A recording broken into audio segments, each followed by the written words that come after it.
Good day, everyone. I'm Shiro Tamaya, your resident Coyote Phantom Thief at your service.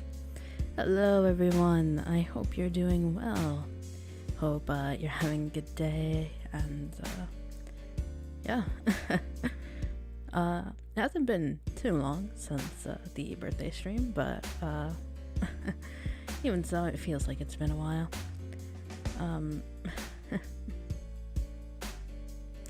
And hello Bison, hello Rizal, and hello Tomato Cat. Welcome, welcome. Hope you're doing well, as I said before. I'll have something at the end of the stream that I will be mentioning, but for now, I think I just want to jump into the game right away because I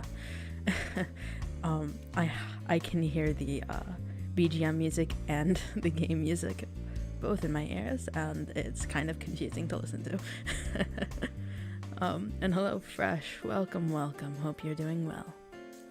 Let's move over to the game screen. Whoa. Let me... There, and you should be able to hear the game. So, we left off, we had bought a gift for Hanako's birthday with Lily, and now we are in class. I'm excited to see what happens this time. Ooh, oh, this music though.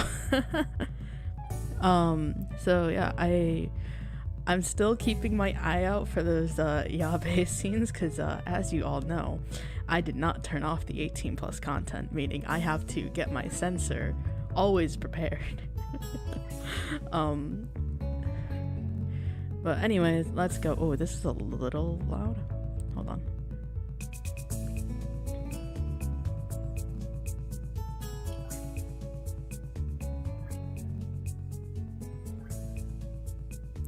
Oh, wait, hold on. That's why. It's not this.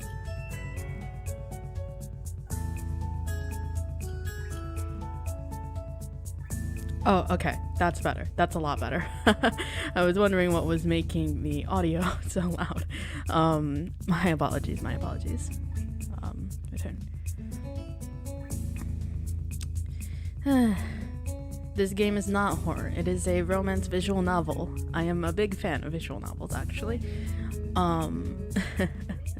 I hope to do a bunch more visual novels in the future. Not really sure which ones to do, but I enjoy it because, you know, voice acting. Anyways, let's begin. Muto reads equations and formulas to us, one by one, in his usual unenthusiastic monotone, directly from the book. It's possible he might be excited about what he teaches us. Sometimes he can display an awkward spark of passion for it, as if he's starting to get into the material. Most days, however, are like this one. What we're covering is fairly simple, so I find it increasingly difficult to keep my concentration on him. It's not too long until my legs begin aching again, which only makes it even harder. Ooh, yeah, those leg cramps during classes. Ooh, that's always a rough one. I'm almost starting to regret walking around the city yesterday with Lily. Since leaving the hospital, I've done very little physical exertion. Walking to and from the local corner store hardly counts. Despite Emi's attempts when I first arrived at Yamaku, I've largely given up on the idea of ever returning to my old level of fitness. I have little doubts that's why walking around town for so many hours has made me quite so sore. It's depressing, and it reminds me of one more thing I can't do since I had my heart attack. It makes me feel pathetic. Oh, Hisao. No. Ikizawa? It's odd for oh, whoa. Oh, goodness. It's odd for Muto to ask Hanako a question, but not unheard of. She quickly jumps to her feet, a little startled, and immediately pins her eyes onto him. She knows that Muto calling on her is rare, so all eyes in the classroom are going to be on her. This way, she doesn't run the risk of making eye contact with anyone else. Yes? In this particular example of redox reaction, the combustion of methane reaction actually produces one more product than listed. That product is... Even though it's a softball question, she timidly waits before answering, biting down slightly on her lower lip as if to keep her concentration. Heat? Well done. This is an exothermic reaction, with the reaction giving more heat than is put in. Receiving a nod from Muto, Hanako takes her seat once again and gives a relieved sigh. Gosh, chemical reactions. Well, it brings back lots of memories. A shaky start, but it's something. It'll be nice to take her out for her birthday. Somewhere different than the usual isolation of her room in the tea room. I don't know if you guys heard that, but... oh man. With the progress she's made until now, I don't think she'll have much of a problem going into the city. Right then. For the remainder of this class, I'd like you to work in groups of 3 or 4 on the problems in Chapter 12. I'll be here if you need me. Chemistry was my weakest science subject in high school and in college too. See, for me... Let's see. Chemistry... Chemistry wasn't too difficult. I think I did okay in chemistry. I think for me, the thing that was the most difficult was biology. Biology I found very hard, but I found chemistry and physics quite simple. I'm not it might have just been because it was a little more math-based. I'm not really sure if that's it. I'm not really sure what made it easier for me, but... You know what? I know why. Chemistry was mainly memorization. For me, memorization is quite easy. Especially if it's just, you know...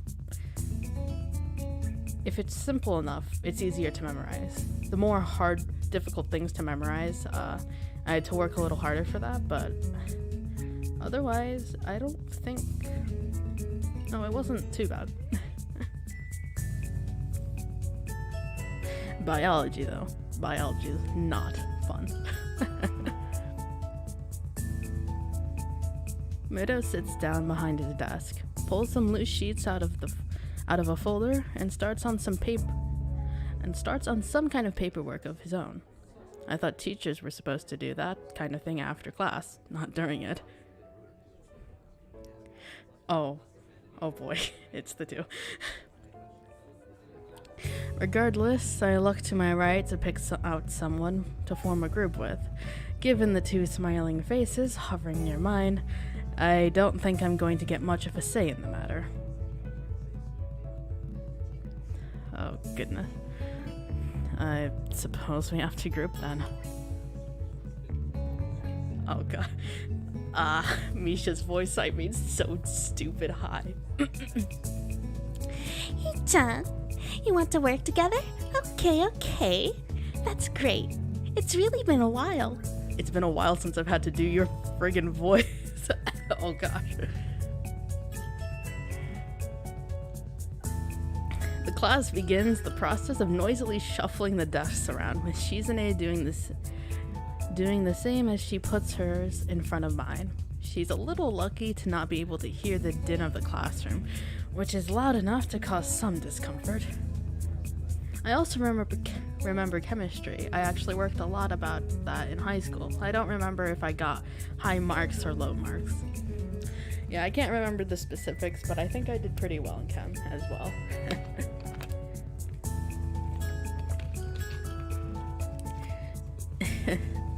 And either way, Arsene wasn't gonna let me fail.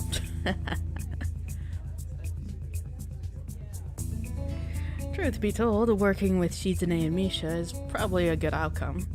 Shizune and I are pretty good at the subject, and Misha has really nice handwriting.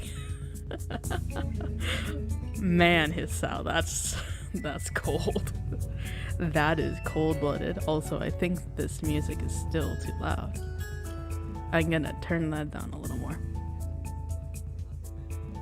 Okay, that seems a little better.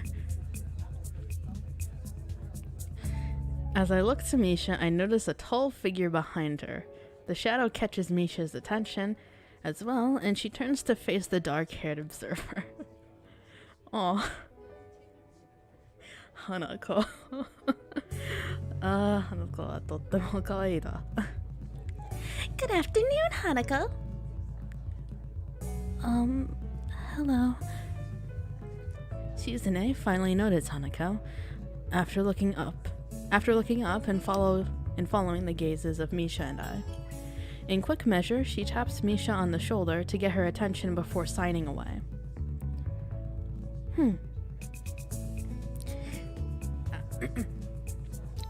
Shi-chan says if you're looking for a group, you can join ours. Hanako looks down and blushes a little at the offer. Out of all the people in the class, Hanako is most familiar with the three of us, so it's reasonable that she'd come to us first. Aw, Hanako, you're doing well. Then again, her actually coming up to a group with the intention of joining them is something she apparently very rarely did before. She leaves briefly to drag her desk over, and Shizune and Misha wheel back to me as soon as her back is turned.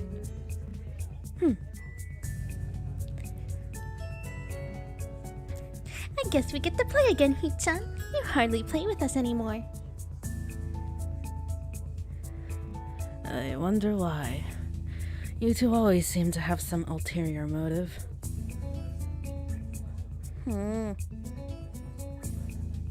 hurt, Hi-chan. I'd almost think you were insulting me. But it's Hi-chan, so I know that you're joking. Your voice acting is actually awesome. Thank you, I've been working on it. I actually think doing vocal training for singing has actually helped my voice acting a bit. I've been recently doing a lot of training to improve my high range, so in turn, my high vocals have actually benefited from that. And it's actually, surprisingly, as of now, a lot less painful to do Misha's voice.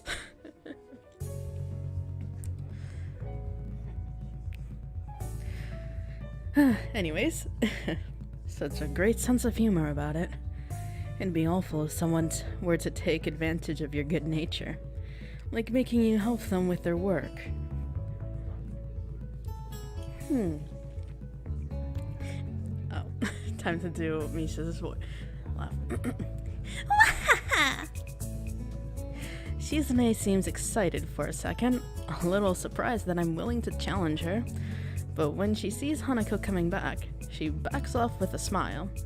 I guess the mind games are over early today. Hanako gently sets down her desk in front of Misha's.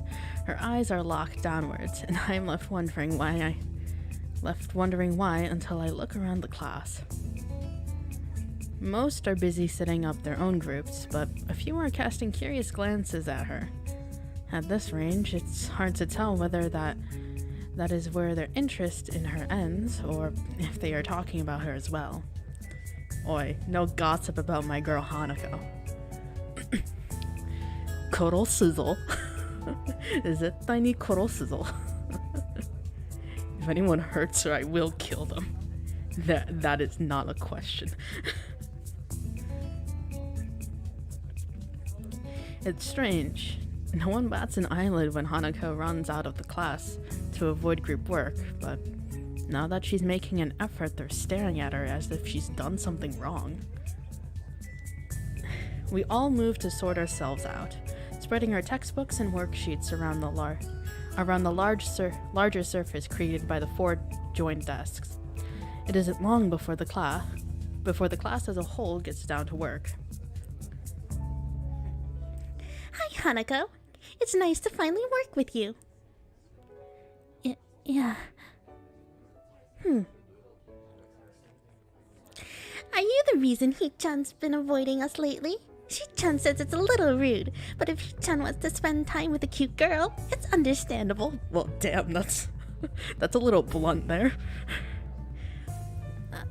I don't think it's like that. Hanako starts to fidget, unused to this kind of attention. I think that an ordinary person would drop the conversation by now, but Misha is like the antithesis of Hanako. Part of that includes being blind to ordinary social cues, while Hanako is overly sensitive to them. Because of that, Misha barrels ahead with the questions, too quickly for me to get a chance to interject and guide the discussion somewhere more comfortable. Oh no. Oh no, Misha, please don't overwhelm her. Really? So, he wasn't hanging out with you yesterday? No.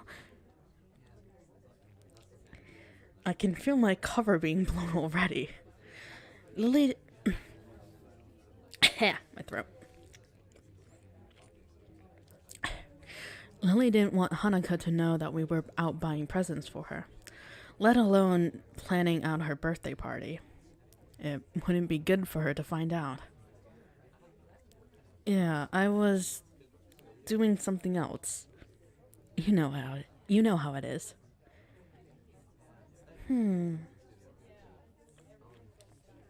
Really? I was wondering what was so important for Hi-chan to blow us off like that. If it wasn't to spend time with Hanako, then what could it be? It's really interesting. Now this is starting to feel like an interrogation. I'm surprised at how Misha is able to exert such a feeling of pressure without actually intending to. What? Were you with Lily? Why do you look mad, Hanako? Out of nowhere, Hanako manages to stumble on the answer. She may be dreadfully quiet and shy, but she's very intuitive. What makes you say that? Yesterday, Lily said something similar. Huh? Don't give me that look, Shizune. Oh gosh. Suspicious! Hi-chan, I demand that you explain yourself. Man, you really gotta do this to me. Hey, shouldn't we be doing the assignment, get our work done? Please? But it's so mysterious. Even Hanako wants to know. You just don't use her to try to pry into my life, dude. I turned to look at Hanako. It's true. From the expression on her face, it's obvious she wants to know as well. And I think we're past the point where I could weasel out of having to provide an explanation. Ah, dang it. You had to just ask questions, Misha. Gosh darn it. Misha cackles in the background with the most sinister look on her face.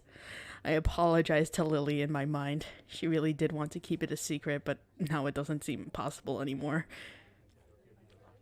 I feel a rush of conflicting emotions, so jumbled that I can't readily identify them.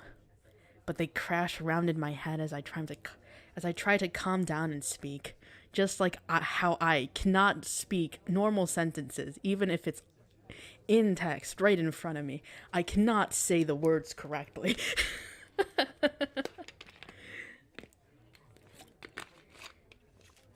My mind is reading too fast and my mouth is just like, I can't keep up with what you're saying, man. Alright, I'll tell you. I went into town with Lily, but it wasn't what you think. Oh no, Hisao. No. Lily and I were, for Hanako's birthday, we were... The cat's out of the bag, but it looks like Hanako is taking it a bit better than I thought she would. A brief silence passes around our little group as Shizune and Misho look at each other sheepishly. I can tell they didn't expect their game would turn out like this. Yeah, this is why you think before you ask. There are reasons for the things we do, you two.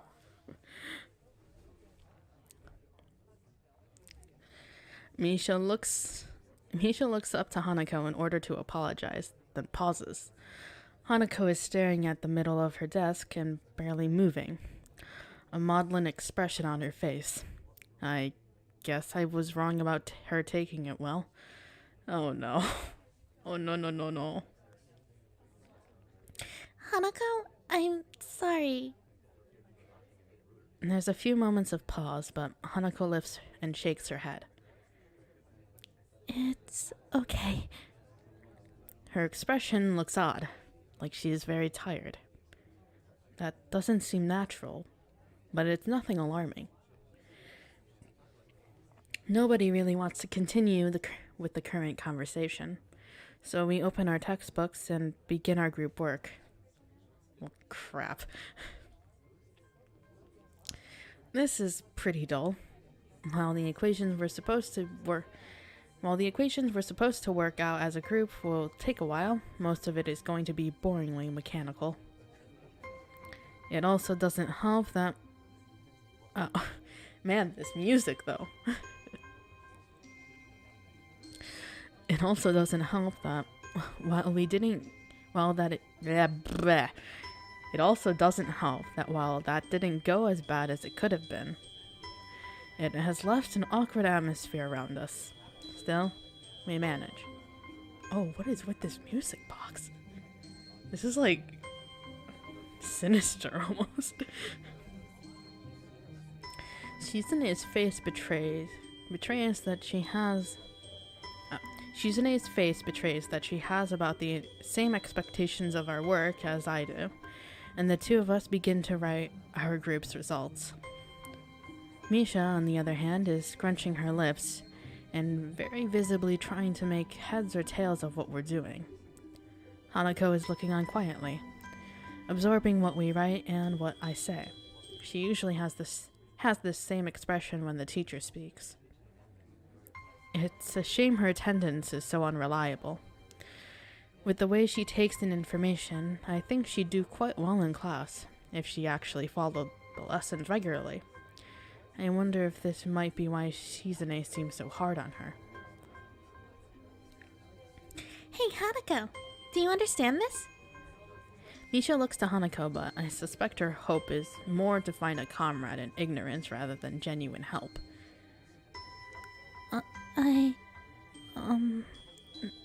Not really, I guess.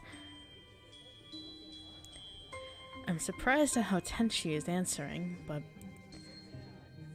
she settles back down.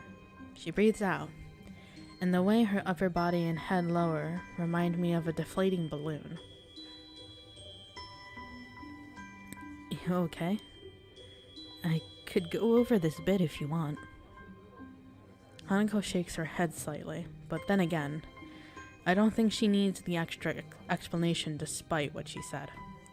Misha quickly interjects, entirely oblivious, and I end up slowly going through how we ended up at one of our results step by step. Times like this remind me that this kind of work may not be mechanical for everyone, but rather feels that way to me due to my grasp of the subject. It's a satisfying feeling. As Misha brings her ballad fist onto an open hand in realization, I discover another nice feeling. My explanation got through to her, and she manages to work out the next equation by herself with a minimum of guidance. That's worded a little weird, but that's fine.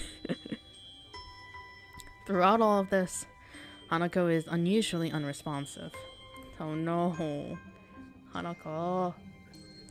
She's normally very quiet, but one can still see her eyes roving periodically over the landscape of the classroom in front of her, or anxiously moving her hands in some way, or shifting her shoulders periodically. Right now, these small movements that I've gotten used to seeing are all missing. Someone not moving at all is definitely weird. Even Misha can tell there's something wrong. Hanako, are you sure you're okay? Yes. Are you sure? I'm fine.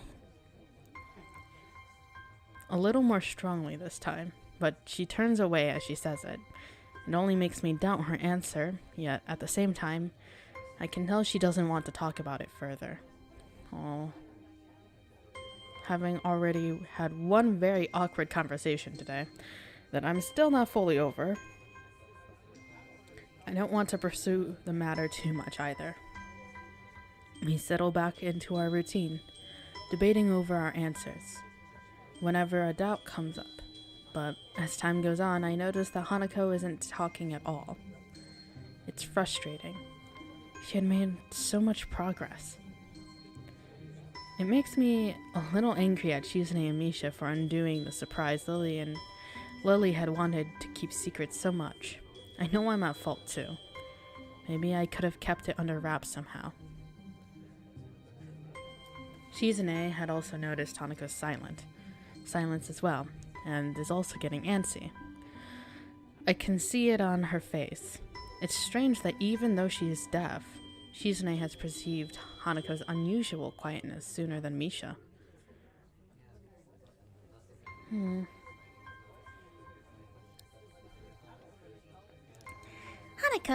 you're being too quiet. You have to contribute too. Chizune, that's not the thing to say right now. Someday we might work on a bigger project like one that's so big it's worth celebrating afterwards, like with ice cream or cake. If you act like this, we won't take you along. Chizune, that is not the way to work this. I can tell they're trying to tease her to bring her out of her shell, but I don't think that kind of approach will work on Hanako. It will just make her feel worse. Yeah, that's not how Hanako works. Well. Guys, don't tease her like that.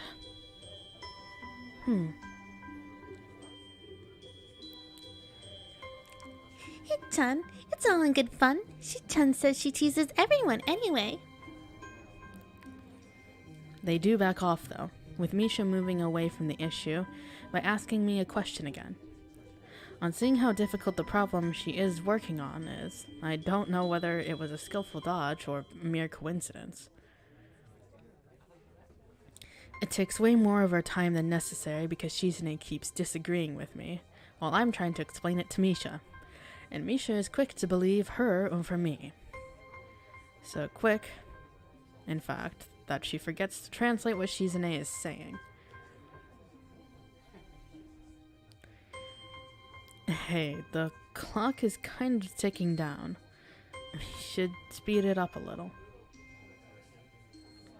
Hit-chan, you sound a little like Shi-chan there. Just because I look at my watch? Jeez, is that all it really takes? Time management and suddenly I'm the student council president?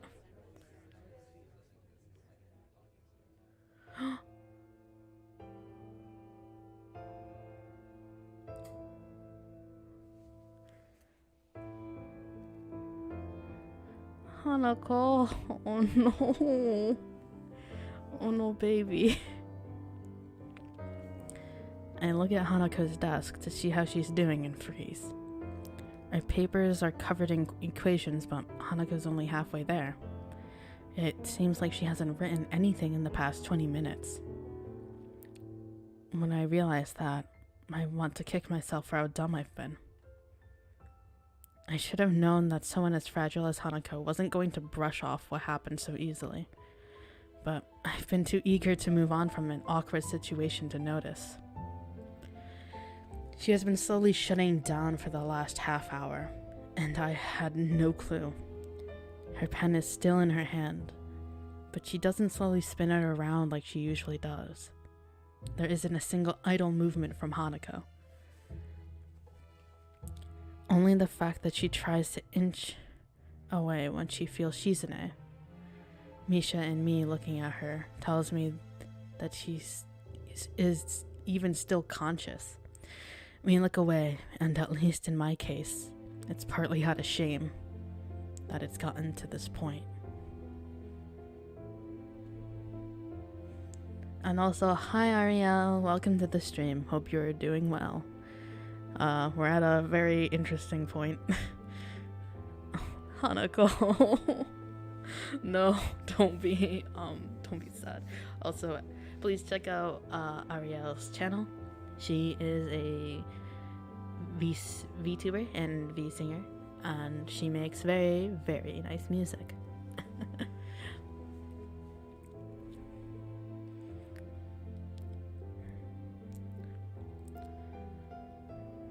Though on the outside, she has shut down almost completely. I know that it's a different story on the inside. What kinds of things could she be thinking as she tries harder and harder to shrink into herself? As if by willing it, she could somehow disappear.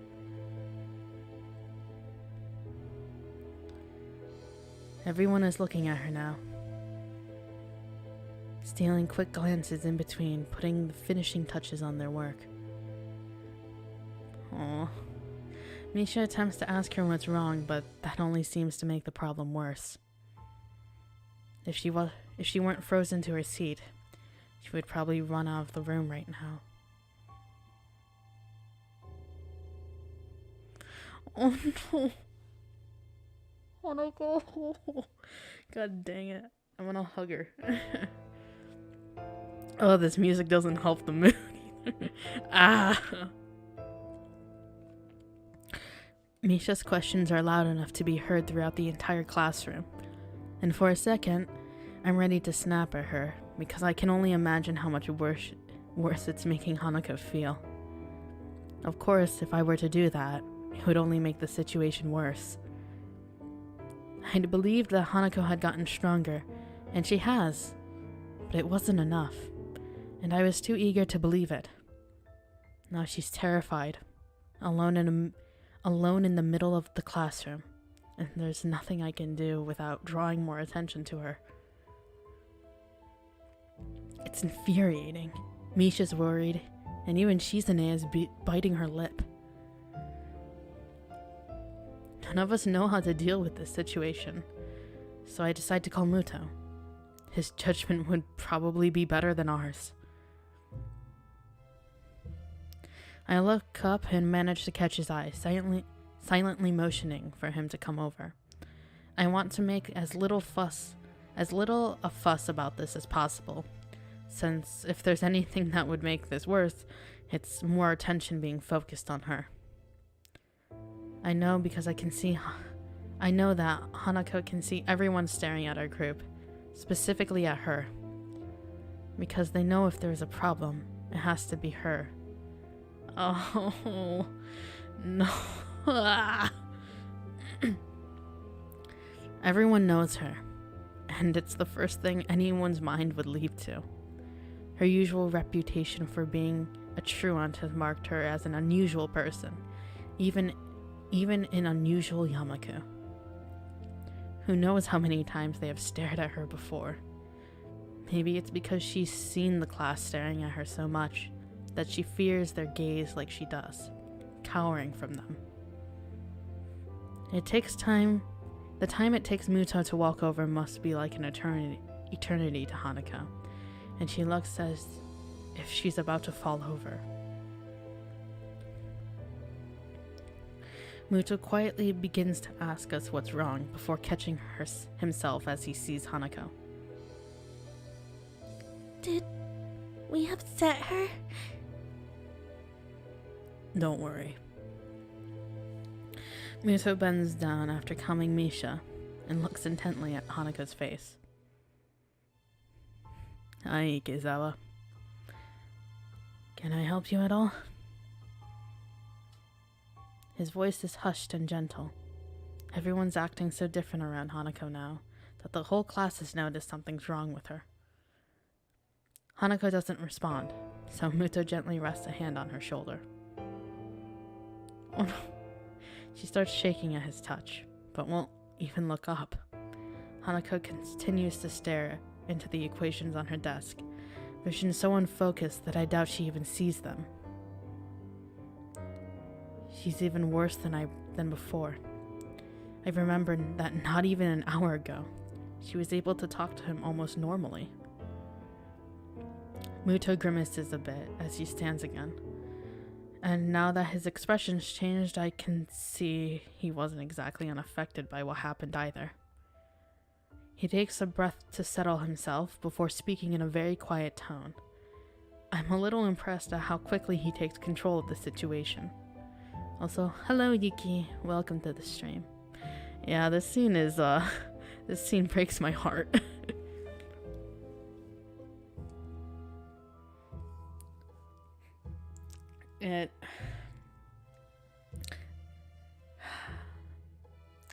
It does hurt a lot.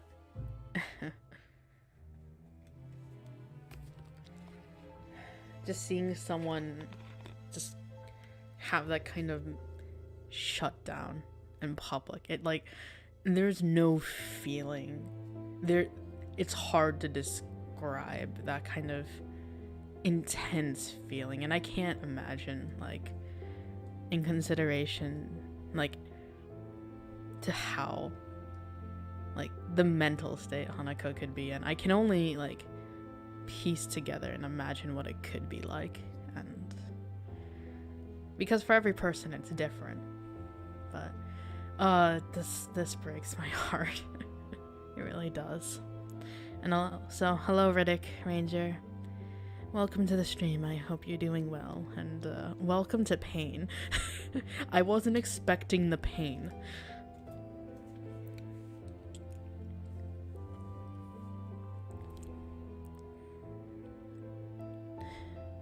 Is that it? Nothing's wrong then? Muto seems to say that to no one in particular. However, his words sound convincing enough that most of the people who were looking over at Hanako now turn away, getting back to their work. He gives a quick glance to his left and right. Several people at the desks around us are still staring curiously, but other than that, we seem to have escaped attracting too much attention. Muto notices me doing the same as him and smiles a little, in his usual stilted way. I think for Ikezawa's sake, that it would be good to quickly take her somewhere away from others. Nakai, Hakamichi, could you please take Ikezawa out of the classroom? I'll keep everyone settled, so please don't worry about anything but her, okay? He looks to Misha to tell her to interpret his words for Shizune, but she's already finishing her translation by the time he does so. It's remarkable how little thought she needs to sign, as she still looks quite dazed otherwise. Nodding, Shizune and I stand and move to either side of Hanako. Muto steps back to allow us some room, and talks to the table behind us as some of the people there have begun to mutter between themselves about what's going on. We look at each other before lowering ourselves in unison, taking one arm around each of our shoulders and lifting. The two of us begin to walk at a slow pace to make sure we don't inadvertently hurt her. As much as we try to make this look normal, I'm quite sure there would be many more gazes on us if not for Muto's distraction. Eventually, thankfully, we reach the door and go through.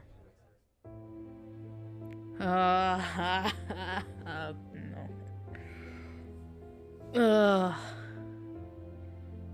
Gosh.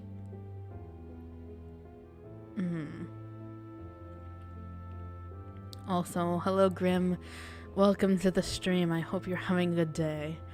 And you have chosen quite the time to stop in. We're in a bit of a sensitive spot, so. Sensitive in the terms of this is pain and it hurts my heart. For a while. Wait, did I? Forgot to read. Nobody's outside, so we walk down the hallway. It doesn't seem like it's making her more at ease than she was in the classroom. Finally, I ask if she just wants to sit down. For a while, we simply stay in place and wait for her to say something. Shizune attentively rubs Hanako's shoulders a little, but there's no response. Eventually, she shakes her head a little when Shizune tries again. Both of us are looking at her, so we pick up on it immediately. Shizune's hand again comes to rest on Hanako's shoulder as she awakens, her face lifting to two very worried and anxious people looking at her. She looks at us silently for a while. I am initially worried she might freak out or do something extreme, but those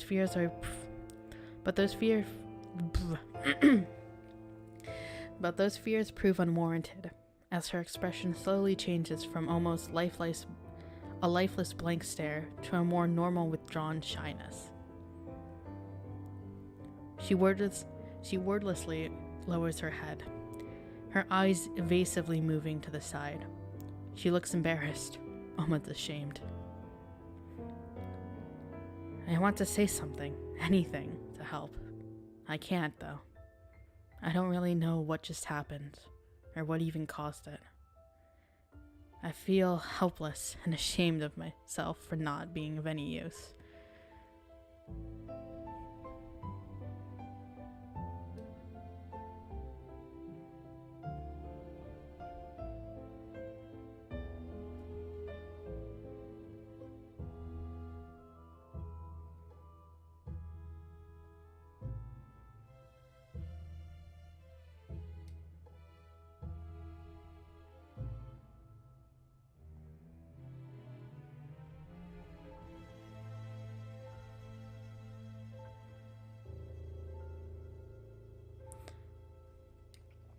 Sorry, just had to do a little moderation there.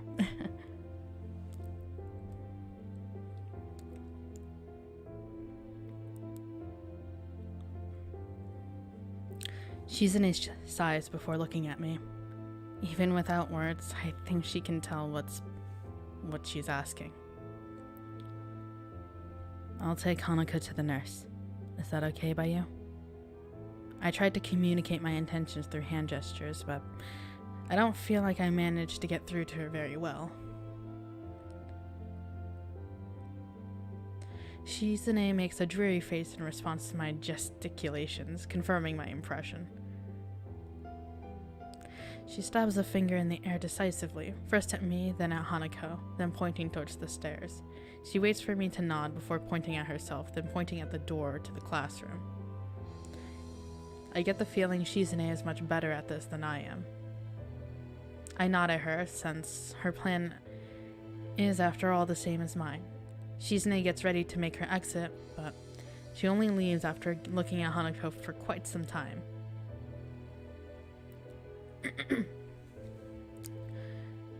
Are you okay with me taking you to the nurse's office? Hanako doesn't say anything or nod, but she stands in place by herself. And when I walk, she obediently follows. I've read about people being catatonic before, but I think this time I'm seeing it for myself. Oh God, the silence. She looks extremely tired. After everything that's happened, it's not a surprise. After Hanako silently takes off her shoes and lies on the bed in the infirmary, the nurse and I take our leave. He shuts the curtain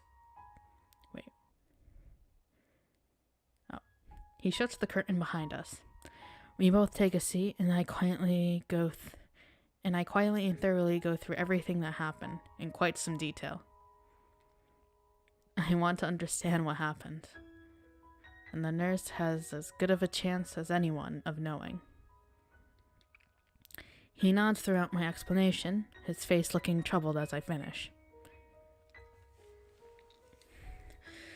It must have been very troubling for you to have seen all this. I'd be lying if Damn. Oh my gosh, the soundtrack in this game is so good. But gosh, I'm so heartbroken right now. I'd be lying if I said I wasn't. I get that she fainted, but I don't really understand anything about why it happened or why she's acting like this. He nods, but his face is clouded. You don't know either? Well, yes and no. It's complicated. I assume you've heard about the concept of patient confidential...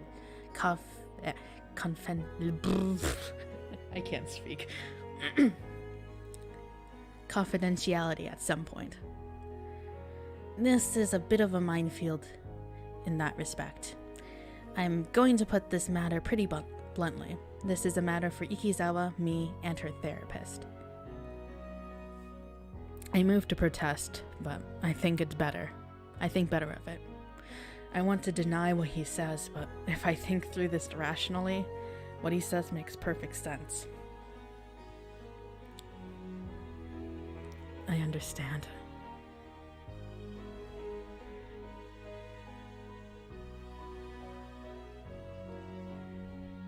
Good. I wish I could help you more, but I think what Ikizawa needs right now isn't someone prying into her past or her emotions. She just needs somebody to be there for her. She needs a friend. For what it's worth, I think you've done well in bringing her here. Sounds like you and your friends dealt with the situation well too. I'd give you a lollipop or a sticker as a reward, but you might be a little too old for either. He gives a cocky grin, obviously trying his best to lighten the atmosphere. I'm not really in a laughing mood, but he does manage to get a smile out of me. Thanks. Do you mind if I stay here with Hanako? I appreciate the thought, but I think it would be better to let her rest for now. She'll be let back into her dormitory this evening, so you could visit her then. I agree with him before standing. It feels like all I can ever do around the nurse is humbly agree to what he says. But it was the same with the doctors in the hospital too. I walk back to the classroom. The walk back to the classroom is a long one. My mind feeling heavy under the weight of so many things happening so suddenly.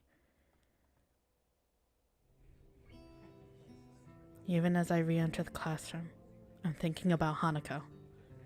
I kind of get that feeling. Being so empty and wanting to just shut down for a while.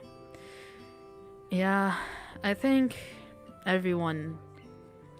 most everyone sometime in their life. Maybe nothing as severe, but that feeling of just wanting, of like blocking everything else in the world and just kind of getting lost within all the thoughts. I think everyone's experienced some semblance of that. Maybe not everyone, but I think most everyone has. And it can be definitely quite scary. But in those times, it's definitely best to just take some deep breaths and do your best to calm down. And if it is severe, it's good to have people who you trust and know who can help you and know how to deal with the situation.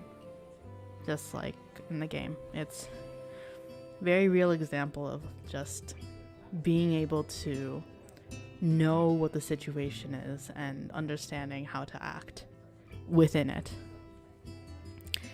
For the sake of not just yourself, but for that person. Always. That's why one of the things as the Thief of Hearts that I have to do is read the atmosphere. It's very important to know and be aware of the people around you. And even I'm not the best at it, but as a Thief of Hearts, I am a little more I do my best to be emotionally tuned to what's happening. At least I do try.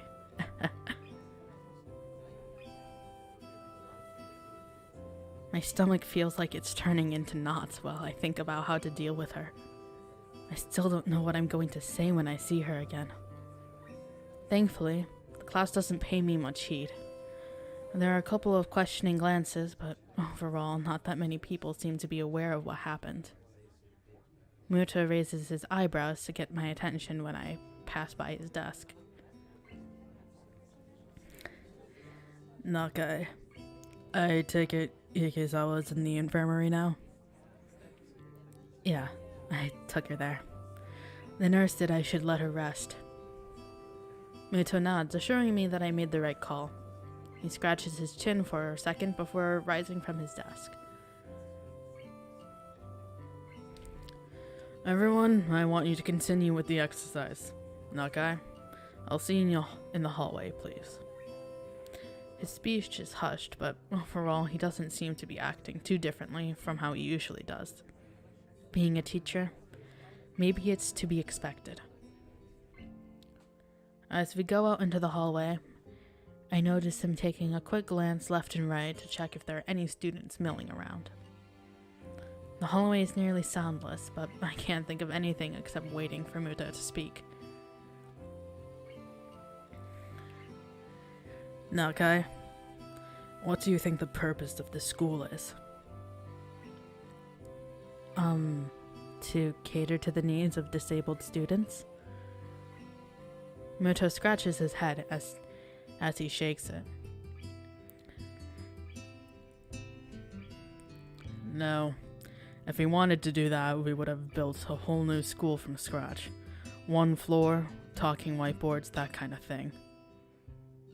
Look around, Nakai. This school is about giving you all a future that you would have been denied in regular education. Huh? Think of it this way. If we wanted you to graduate and go straight into a hospital, do you think we'd put this much effort? The bluntness in Muto's statement temporarily stuns me, causing me to forget about the immediate situation.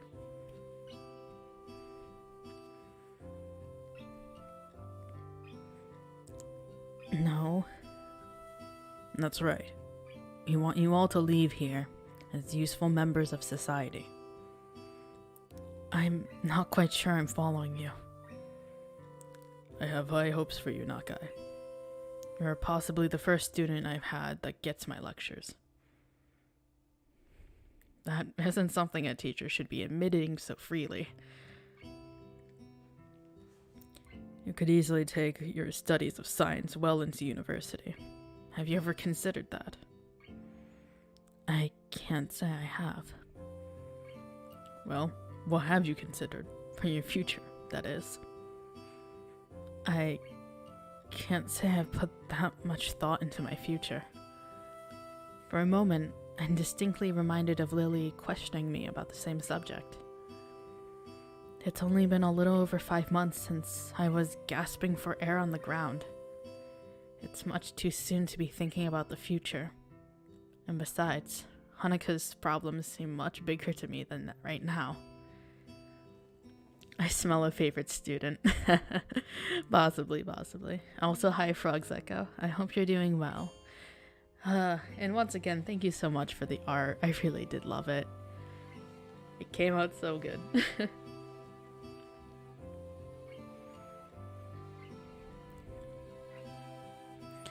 Muto gives a disapproving sigh before continuing. Think of this place as an opportunity. Here, you have boundless facilities, good teachers, plus the added bonus of the nurse and his staff. You should be doing nothing but thinking of the future. Right. As I raise my head to meet his gaze, a thought occurs to me. It's almost like Muto totally sidestepped the issue at hand. Excuse me, But why do none of the staff seem to care when Hanako skips class? I've seen you watch her walk out of class more than once. Shouldn't you at least say something? Well, Nakai, it's not really that simple. Every student here has special needs. If it weren't for that, then we wouldn't have a school here. For example, I wouldn't keep you in class if you were having trouble breathing, would I? But that's not... Muto cuts me off before I can even think about finishing my sentence. Ikezawa's case is very much like that. But instead of CPR or a pacemaker, what she needs is time and space. The faculty was made aware of this from the day she arrived here. Thus, whenever she feels the need to leave class, we let her do so. And even though she isn't a star pupil, she seems to pass all of her exams, so it hasn't affected her ability to study. Isn't that enough? I opened my mouth to protest, but I can't find a fault in his argument. While her condition does seem to be wholly psychological, it's worth... While her condition does at first seem to be wholly physiological, its worst effects have been on her psyche. It still puts me off, though. Isn't he just passing on the responsibility for her problem? Surely she can't go on like this for the rest of her life. I understand that you might not be used to this kind of thing yet. It's been a big change for you. That said, it's less than a year until graduation now. Maybe you won't have to get used to this school, but if you keep your head down, I'm sure you'll do well enough in your exams. I numbly nod, more simply to acknowledge that I'm listening than out of agreement. I felt like I was getting used to this school, but it feels like I've been thrown back in my face. But what about Hanako? I hope that she will perform well enough to do what she wants to do. What that is, I don't know. Not all the students leave with an idea of what they want to do, unfortunately. He takes care to emphasize the last word, as if it wasn't clear enough already, and gives me a moment to mull over his words. Today's been a troublesome day for you, and I doubt you'd be able to concentrate much anyway after all that's happened. So I'll allow you to rest. Take the rest of the day off. Your grades have been good in this class so far, which makes me think you won't have any trouble catching up on what we've been doing. He gives me a small nod, along with his praise, as if to make up for the seriousness of his lecturing before now. Go collect your things, and I'll see you tomorrow. Right. Thank you. Muto-sensei. Arigato. Muto's roundabout speech has left my thoughts scattered. I'm still not any closer to working out what I can do to help Hanako, if anything. And my mind is all the more confused after what Muto said. I'm also still bothered by the fact that Hanako was helped at least as much by Shizune, her enemy by proxy, as by myself. But I don't know whether that is just male bravado or genuine concern. While I collect Hanako's and my things from class, I continue to try and sort out my feelings. I want to say that I understand her, and that I'm there for her. But while I might not have been able to say that just yesterday, I can't say it now. I wish I could. Aww. All these kids need some friggin' hugs. I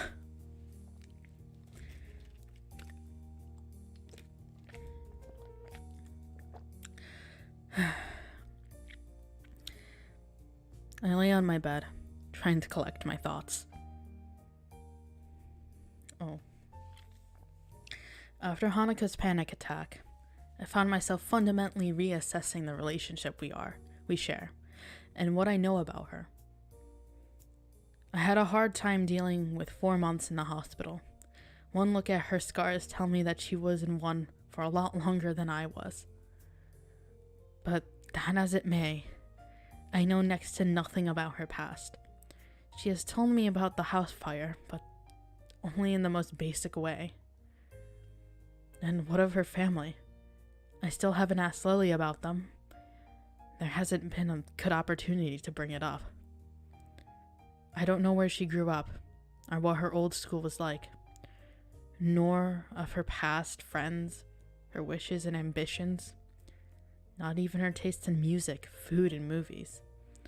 All the little things that I knew about all my old friends.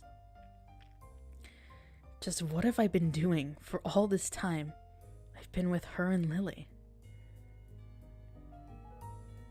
In the distance, I hear the bells signaling the end of classes.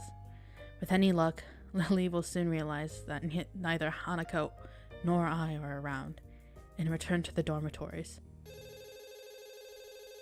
My mobile phone starts to ring, cutting my thinking short. It quite startles me, as I've rarely been called since coming to Yamaku. That also that startled me a little bit. That was so sudden.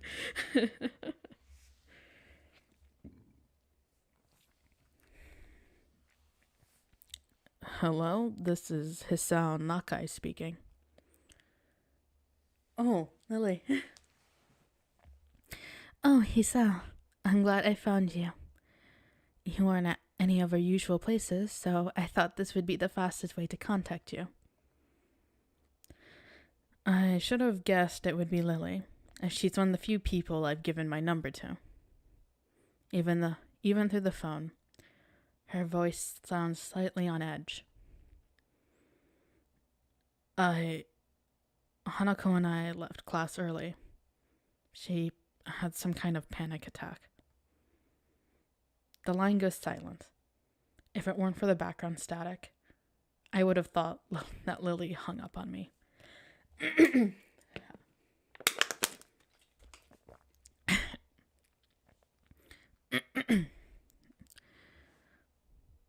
I understand. Could you come by my room? I'd like to talk with you. Sure. I'd appreciate the chance to have a bit of a talk, actually. Good. I also have some bad news. I think we should discuss this in person. It's hard to grasp the seriousness of the situation from Lily's tone. She sounds so calm most of the time, but that could be a good or bad thing, depending on how you look at it. Okay, I'll be right there. I collect Hanako's school things from my desk and head straight for Lily's room. I rap my knuckles on her door, and she soon calls me in. Lily sits at the table inside her room, looking a little worse for wear. I guess that's because of the bad news.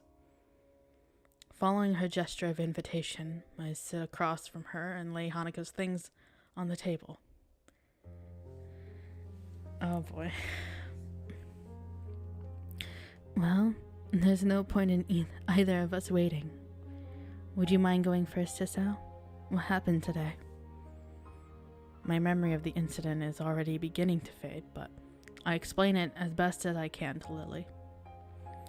Inviting Hanako to work with the group, Shizune and Misha's questioning, our foray to town getting discovered, and the subsequent panic attack.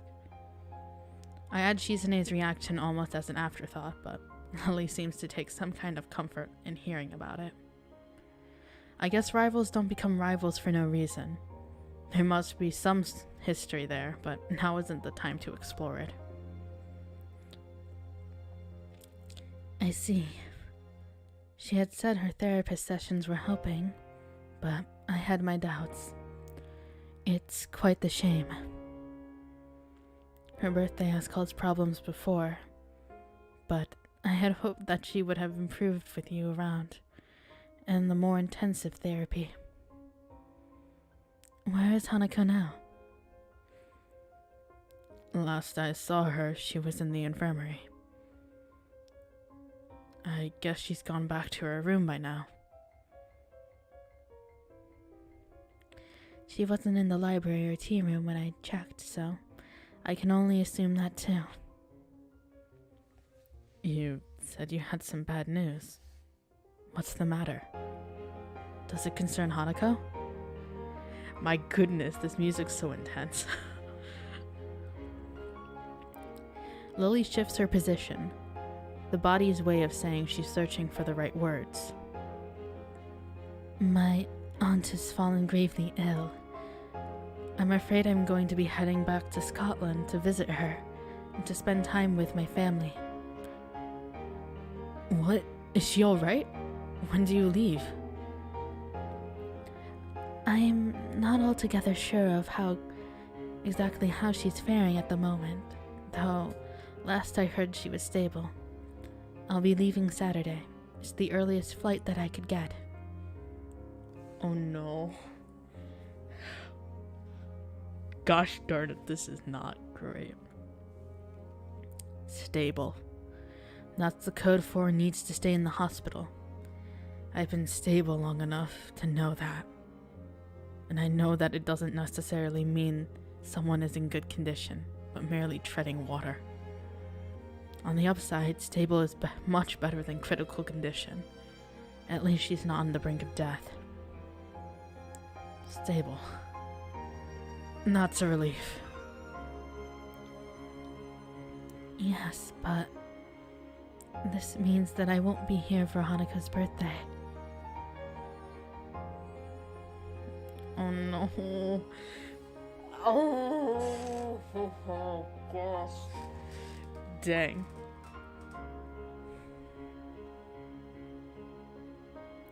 Man, I labeled this stream without really knowing what was going to happen. The title of this stream does not match what is occurring. I'm gonna have to retitle the stream name. Gosh darn it. Oh man. I wanted to tell you now so that we could think of something before we told Hanako. But after today's events, I'm not even sure there's going to be an issue if we simply cancel the party. I don't think that would be such a bad idea. Hanako already knows that we were planning a party now. To go back on that seems... Oh, I don't think that's such a good idea. Hanako already knows that we were planning a party now. To go back on that seems like the wrong thing to do. Also, we should do something for you going away, right? You make it sound as if I won't be coming back. If all goes well, I should be only away for a week, though possibly two. Well, that's one relief at least. With that in mind, what do you suggest then? Given the circumstances, I don't think karaoke is really appropriate. You're not going away for the greatest of reasons, so having too much fun would feel wrong. What did you do for her birthday last year?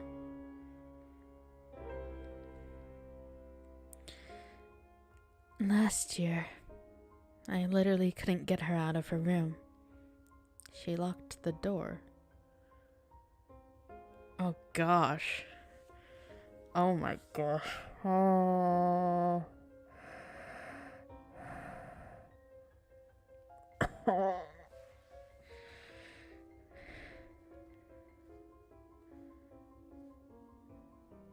This game really benefits from the dialogue being read.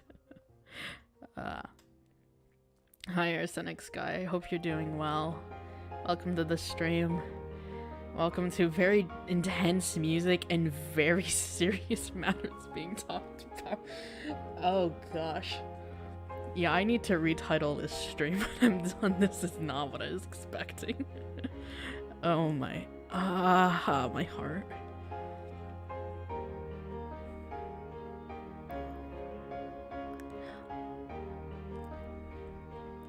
All I could do was leave food outside for her and make sure that she was at least eating well.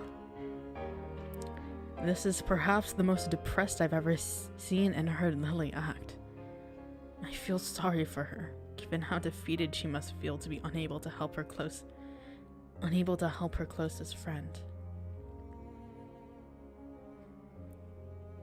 Perhaps it would be better to throw the party before you leave then? That does sound like it would be the easiest option. I think we should at least tell Hanako, both about your trip and her party. I have her things from class as well. That's a good point. Should we go visit her now? I think that would be a good idea. Part of me is dying to see Hanako. The last time I saw her, she looked like death walking. And these last few hours have torn me apart just thinking about that. We quietly get up and file out of Lily's room.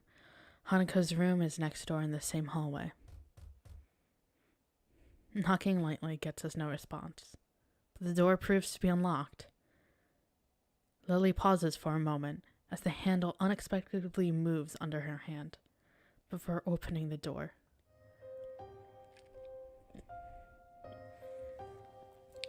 Hanako's room is startlingly bare and monotone. There are no decorations on the plain white walls. A plain dark blue blanket, and only a few books, papers, and purely utilitarian items on the shelves. Even her bed sheets are monochrome. The entire room feels as subdued as Hanako's character. Oh, oh, oh my God. Oh.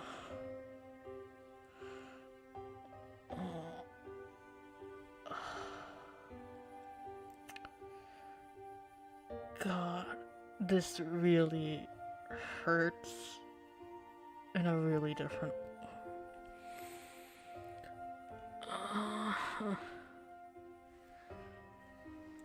God, my heart.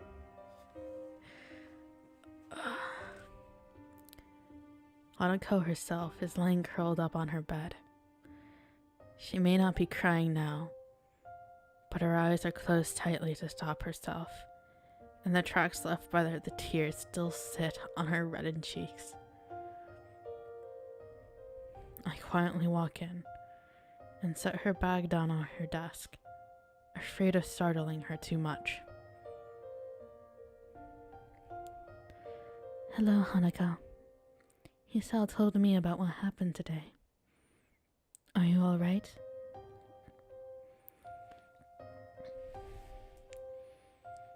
Oh, gosh, that look in her eye. I'm still trying to understand just how personal this is. It's...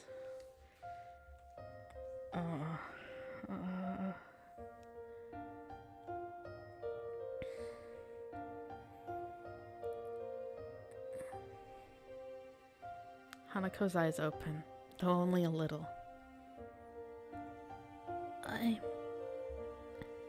I'm okay. She tilts her head slightly to look at me, noticing my grimacing before I can hide it. Sorry for making you worry. But really, I'm fine now. She doesn't really look or sound okay. Though, at least she seems more calm than she was before. She still looks like as if the slightest breath could emotionally break her.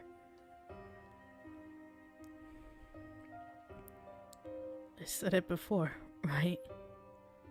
You don't need to be sorry for this. He sounds right. I shouldn't have hidden something like a birthday celebration from you. I see Hanako shiver at the word. Lily picks up on the silence that follows and crouches down to Hanako's level. I'm the one who should be sorry, Hanako. Hanako's eyes open to peer at Lily. She looks at Lily for some time, taking in her face with those dark, analytical eyes of hers. Lily must have made the right impression on her, as Hanako recovers enough to prop herself up on the bed and shift to sitting on its side. Hanako worries about many things, but troubling others is foremost among them. Hearing Hanako's shuffling, Lily moves forward and feels out the side of the bed, eventually taking a seat beside her and taking Hanako's left hand in both of hers. The feeling of me being out of place when the two are together has lessened in the time that we've known each other, but it's still occasionally very much there. This is one of those times, I think. Lily, if you want me to go. I don't want that. Lily and I are both surprised at Hanako's mustering her courage. A half-mumbled okay is all I can give her in reply, and I take her desk chair to sit in. Hanako, I'm afraid I have some bad news. So Lily's going to break the news now, with Hanako having affirmed our relationship so clearly. Perhaps Lily thought the timing was good, or at least as good as it will be. My aunt has fallen ill, so I need to return to my family for a time. Concern replaces Hanako's remorseful expression. Your family? You mean in Scotland, right? That's right. Akira and I will be leaving Saturday. So, you're going away? I won't be gone for long. Probably only a week or two. I'll be back before you know it. And Hisao will be here, right? That's right. I'm not going anywhere. Hanako seems to only take minor comfort in this, but she does manage to summon some resolve somewhere inside her. Is your aunt going to be alright? I'm not sure. Silence falls. It's depressing that the thing to truly bring Hanako out of her rut is another misfortune. I decide to bring up the other matter that brought us here, to distract at least in part of the dismal feeling permeating the room. Anyway, we were thinking that it would be a good idea to have a going away party for Lily, and it could double as, yeah. I cut myself off before mentioning her birthday, as that seems to be a trigger for such fierce emotions within her. Lily gives Hanako's hand a gentle squeeze. Is it alright by you, Hanako? It won't be anything lavish or overdone. Just something small in my room. So, just in the school? Just us? That's right. Just the three of us. If you like, I could ask Akira to come as well. Okay. You're only going to be going for a week? 1 or 2 weeks. 1 week or 2, yes. I promise you it won't be any longer. Okay. Most people would be upset at hearing about a friend's family member falling ill, and happy at having a party. But with Hanako, it seems that both events are on the same level. Alright then. You look like you need some rest, Hanako, so it might be best if we all went back to our rooms for now. You know that if you ever want anything, you can always talk to me or Hisao, right?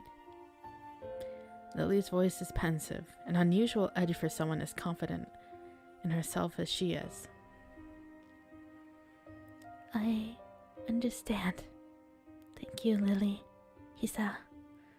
Oh, I'm glad she can smile. She's able to smile a little. Gosh. Well then. Good night, Hanako. Night. I let out a long breath after the door closes behind us. It feels like I've been deep underwater, and only now have I been able to come up for air. Lily doesn't seem to be doing well either.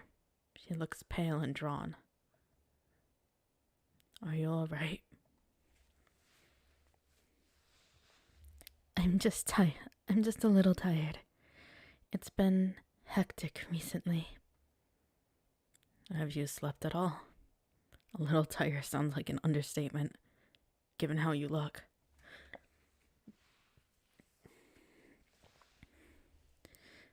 I think I managed to get a couple hours of sleep before class. I'll be okay.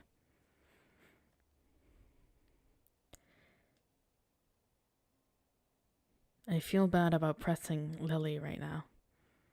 I think both of us are pretty tired from everything that's happened as well. I think you should get some rest. It's been a big day, and staying up isn't good for your complexion.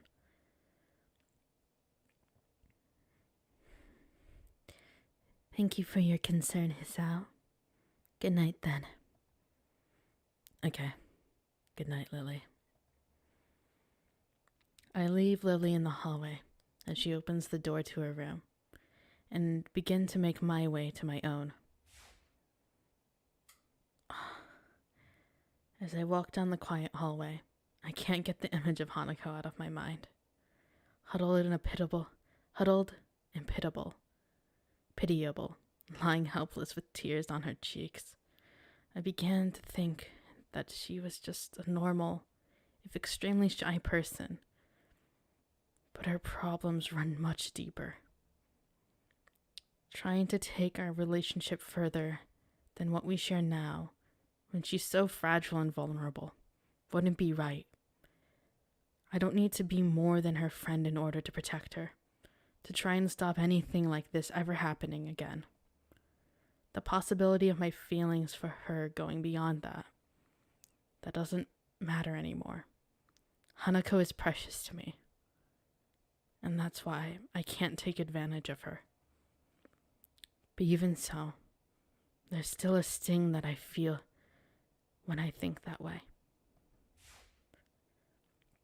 For now, I need to sleep. Tomorrow, hopefully, will be a better day.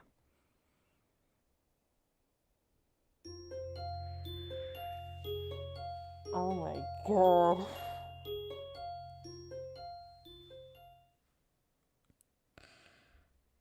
Oh my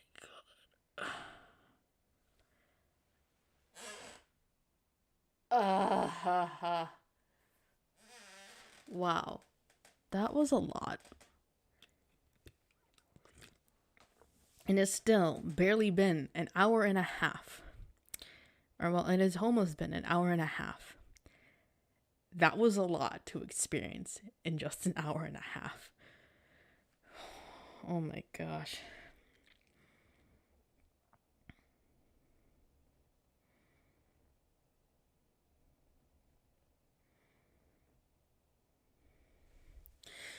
Yeah, this is very heavy. And I think the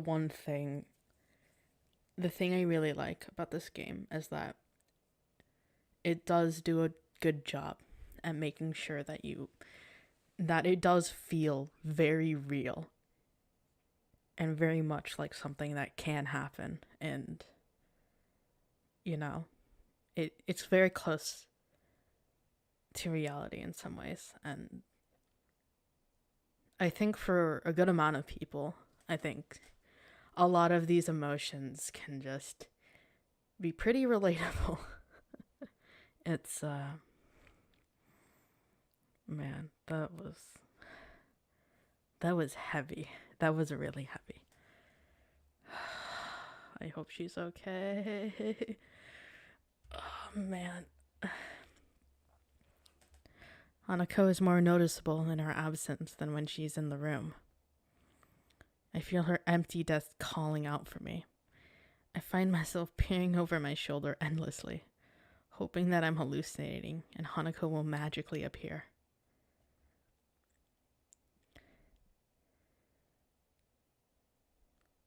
She makes sure she's as small of a presence as possible when she attends class, and although she has been getting better recently, that fact never changed.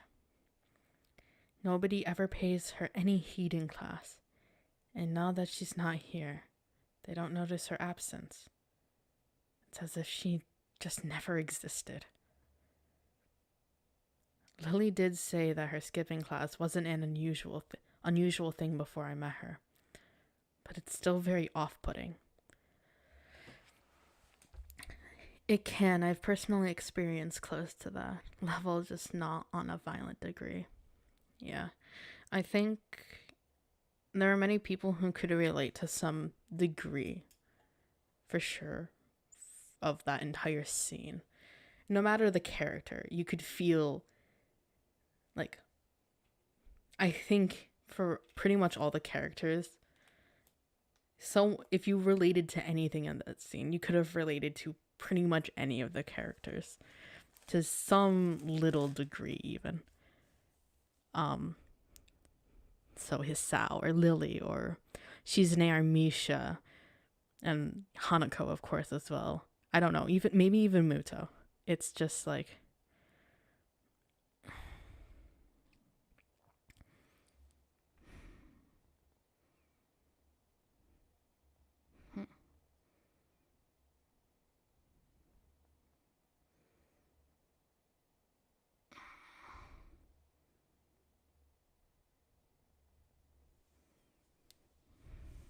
yeah, it's just the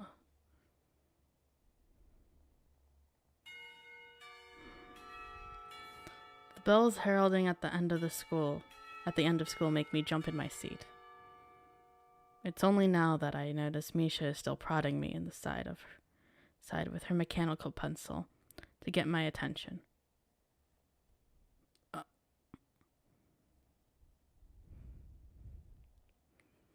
I am sorry about that, Grim. I do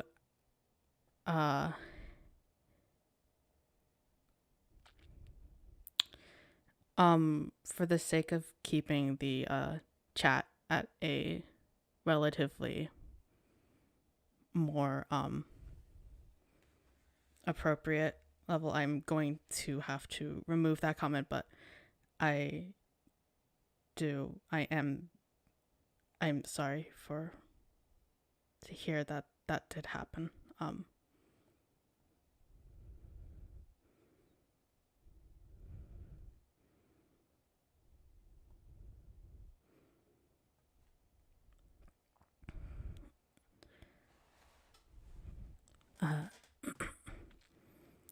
The bells heralding at the end of the school make me jump in my seat.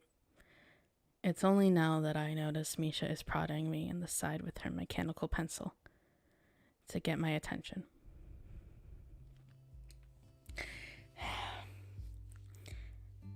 Hello? Is anybody in there? Hey, stop that. Huh, there you are. Welcome back to Earth, Hee-chan. What are you talking about? You keep dazing off into space. I was beginning to think that you might be trying to contact alien life. I didn't get much sleep last night, so I doubt Misha's so I don't doubt Misha's words. I'm not sure whether it was due to my medicine's side effects, Hanako's panic attack yesterday, my worrying about her in general, or all three.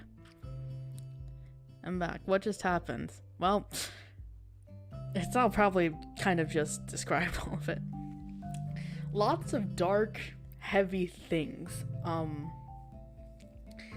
Yeah. It was very heartbreaking. And Hanako's not doing great. That's a big understatement. She's not doing good at all. And yes, I was very worried.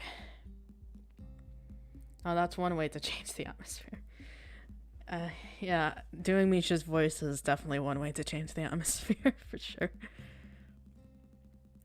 I yawned tiredly before resting my chin in my palm, having been reminded of how badly I slept.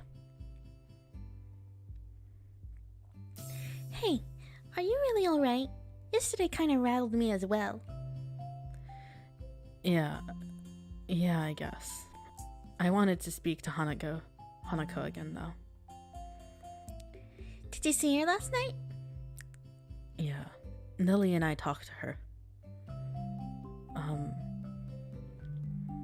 This may sound a bit weird, but can you tell Shizune thank you from both me and Lily?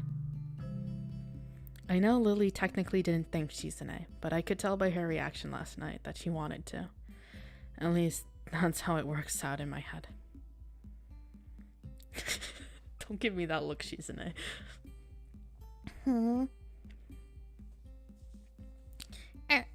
What I think Ghostychan is trying to say is, you're welcome. The furious signing and Shizune's reddened cheeks tells me that what she said was entirely different. Her blatantly flustered expression is amusing enough to make me chuckle. What's so funny, Hee-chan? Was it something we said? No, that's not it. I was simply thinking about how cute Shizune can be at times. You're right. Ghostychan really is cute when she tries not to be. I noticed that Misha decides not to sign her response to Shizune. Maybe Shizune's rage is enough of a counter to any quantity of cute. Nevertheless, Shizune quickly calms down and signs something else to Misha. Oh? Okay. Hee-chan, Ghostychan wants you to come and have dinner with us. Dinner, huh? Turning away from them a bit, lest I be swayed by their pleading smiles, I begin to mull it over. The invitation certainly is tempting. A takeaway dinner with two cute girls is not a bad thing after all. The thought of Hanako locked up in her room, though, keeps dancing on the edge of my mind. Me waiting for the destabilized personality to turn into a yandere. I have a weird imagination. Oh man. It'd be interesting if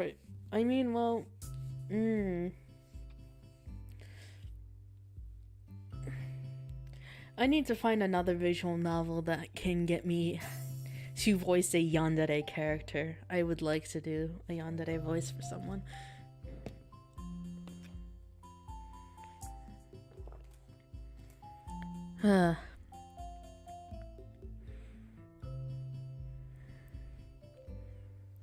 Sorry,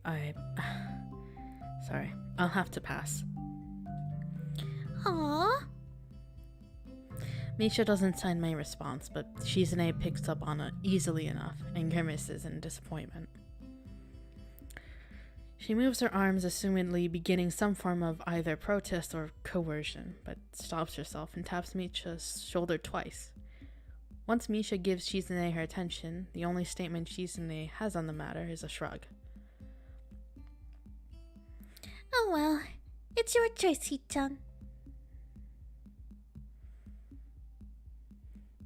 I promise I'll join you two another time, if that helps. Misha perks up at this, but Shizune doesn't share her reaction.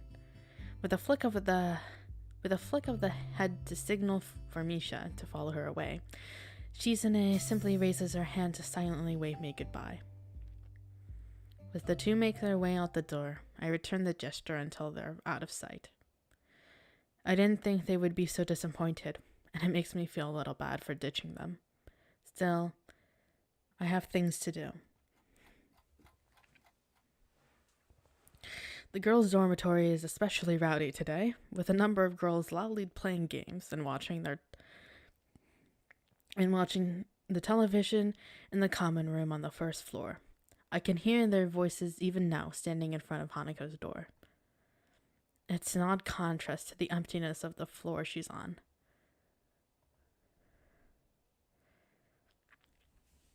The voices from below make the emptiness feel all the more lonely. I had hopes Hanako would be in class today, especially after the talk Lily and I had with her last night. But I feel like I shouldn't hold it against her.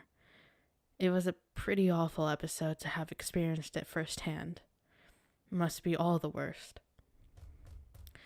Not knowing what state she's in, I take a small breath before giving a few sharp knocks on her brown door. All I can do is stand and wait, doing my best not to feel anxious. As the seconds wear on, I begin to think she might be asleep and didn't hear me knocking. The door handle rattles a little before I can raise my hand to knock again, though. Oh, hello there. The door opens a sliver and an eye appearing in the gap, only largely enough for it to peer through. I'm sure this girl would install a peephole in her dormitory door, if only such a thing was allowed. I just stand and smile at her. I don't think words would really help here after all. The act is returned in kind, with Hanako wordlessly looking at me. The gap's not wide enough to see her expression, and I can only guess what she's thinking. Time passes as we look at each other, the only sound being disembodied gaiety from the ground floor.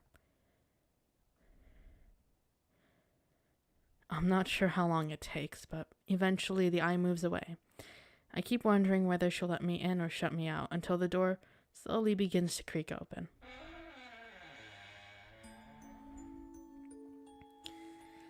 I mean, Grim, I did do a yandere voice acting script long ago. It was the first video I actually posted on YouTube.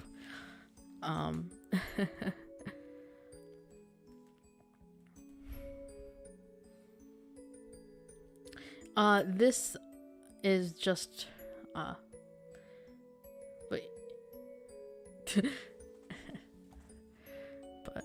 yeah, no, that does bring back memories, of course.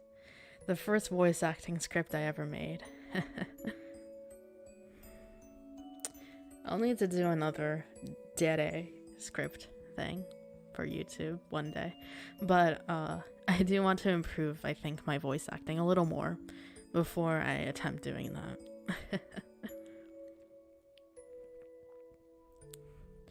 Now that I have a full view of her and her bedroom behind, the first thing I notice is that Hanako's hair is quite damp.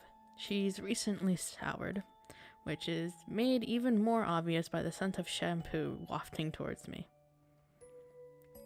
The look on her face seems one of curiosity, as if she's not really sure what to make of me. Even so, I'm not really all that sure of what she's thinking. I feel as if she's gone away for a long time, and having now returned, neither of us know what to say to each other.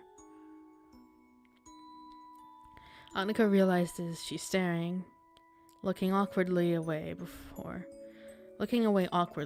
turning to the side and gazing at her feet. I decide to take it as an invitation and step past her into the room, closing the door behind me as I do so.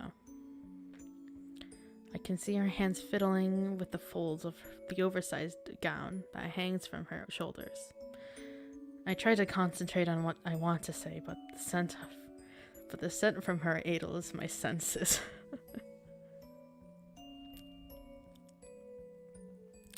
To my surprise, it's not me, but Hanako that breaks the silence. Why? Because, why did I come here? I was worried about Hanako, so I came to her room. She let me in as I hoped, and then what? What did I mean to do? What did I mean to say? Why didn't I think this through before coming here? I wanted to make up for what I feel I caused, at least partly. I want to try and remove the distance I feel between us since then, and to see her happy. How could I not do that? How can I do that when I don't know the first thing about her? I wonder if this is how Iwanako felt when she saw me lying in that sterile pastel blue hospital bed. A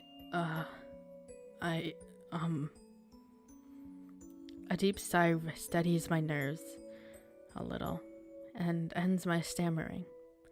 I don't think I've ever felt this nervous around someone before. When I'm like this, I don't think I can lie. Even if I could bring myself to. Hanako would see through it right away.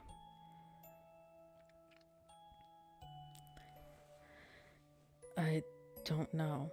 I just wanted to see you, I guess. Oh, Hanako. Oh. Her fingers stop moving, giving me a little surprise. Looking up to her face, she gives me a sweet smile and nod. Was that a satisfactory answer for her? Since you're here, I'd like to play a game of chess with you. I almost hang my head in disbelief that all she wants to do after I've been winding myself up so much is play a game. Looking at her face, though, a tentative smile perched upon it. I realized that this is more than that. She could have not bothered answering the door. She could have shut it as soon as she saw my face. She could have asked me to leave. She could have rejected me at many points, but she didn't. Now, with this calm face, she wants me to play the same game that we played when we first really spent time alone together.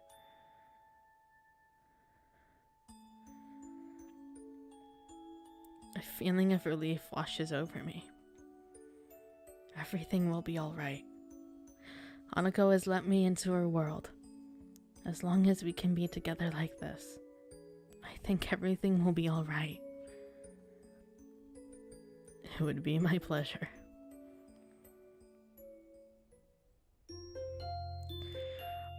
Oh, thank goodness, game. Giving me a little bit of my hope and taking away some of the terrible pain.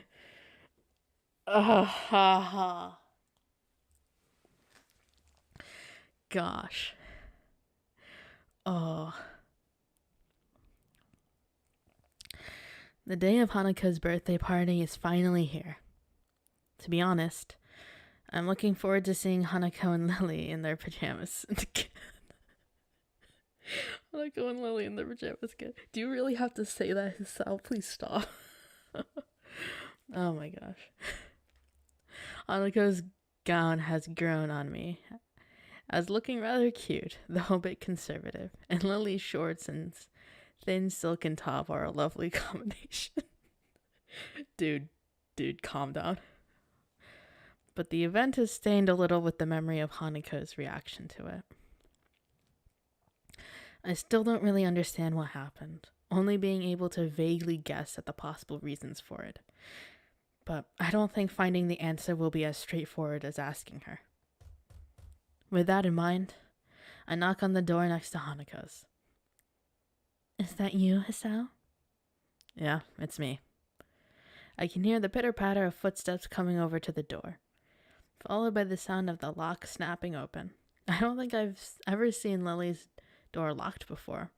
It makes me a little suspicious. Once the door opens, the sight is a little underwhelming for a birthday party. Hey, yo, we're back here. I mean, hey, I think for this trio, this is just perfect. Hanako returns to her seat. Returns to her seat at the table with a quick smile and a nod, leaving me to close and assuming they wanted it to be kept that way, lock the door. As I do so, I realize that the scene before me is that of an evening tea party, just like any other between the two. Somehow, I don't think I should be surprised. To my relief, Hanako looks relatively calm. The break from class has probably done her good, and given her time to wind down a bit. I take my seat between the two, at the low table in the center of Lily's room, the brightly colored teapot steaming away between us. A tall brown bag close by Lily's side catches my attention. I covertly try to glance inside it a couple of times, but can't get a good look from here. Looking to Hanako, it seems like she's as curious about it as I am. Hey, Lily. Lily finishes off the teacup raised to her lips before setting it down and giving me her attention. Yes? I was just wondering about that brown bag. She pauses for a moment, then gives me a slightly cheeky smile. Oh goodness.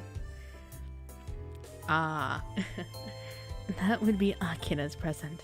Unfortunately, she said she was working and can't join us. Lily leans over and feels out the item inside before raising her arm. I raise an eyebrow as two items, not one, rise from the bag. The glass necks are grasped by Lily on either side of her middle finger.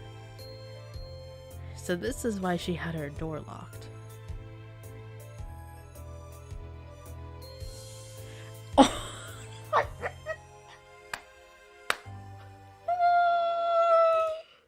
Oh my god. Guys, we got booze. Wine. It looks like red and white. I can't.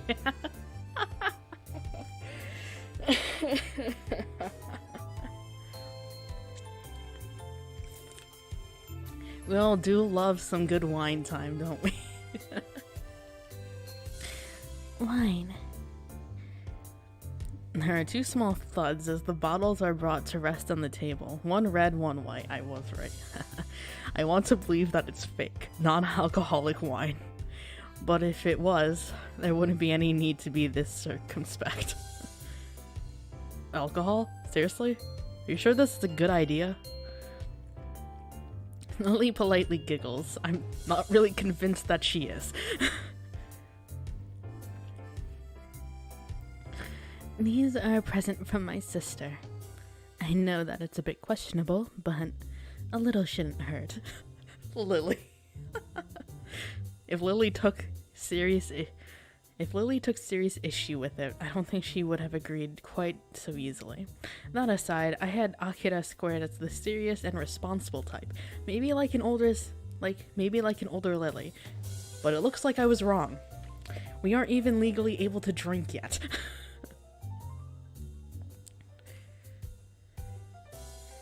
Well, in that case, I won't complain. They don't look bad yet. They don't look bad either. I'm no connoisseur, but at least the bottles look nice. Apart from the language, dang, they're really using the surreptitious glass of wine or two given from my father at family dinners. I haven't really had enough to know what's what. That, and I can't really say that I'm a total straight edge. Going by Hanako's expression, she's thinking the same. It's her birthday anyway. It's wine time, I guess. Shall I open one? Sure, I'll get the...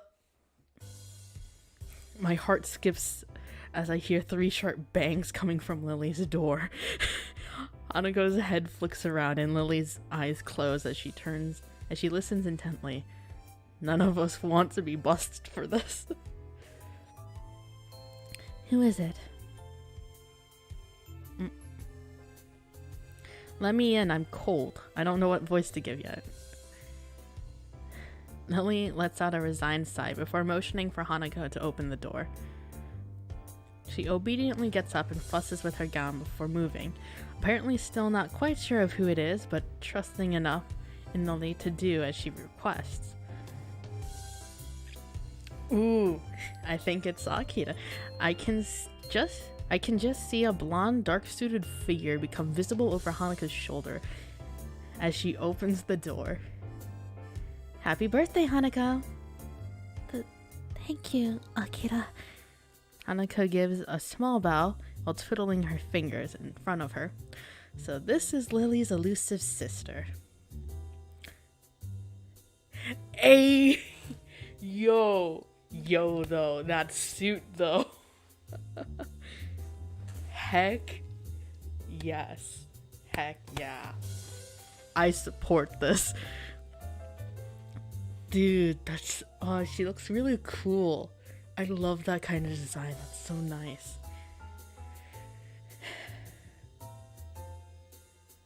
Oh, I love that kind of boss style, tomboyish look.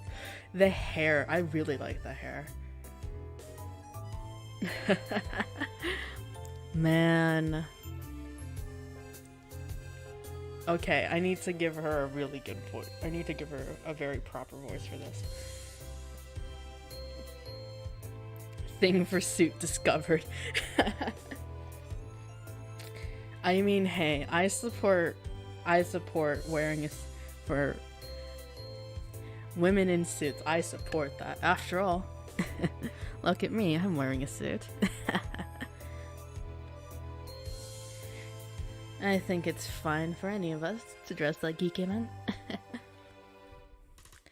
Alright, what kind of voice? She looks to be about the same height as Hanako and has a short blonde... Wait, I didn't. Akira follows Hanako to the table after shutting the door behind her, giving me plenty of time to have a good look at her.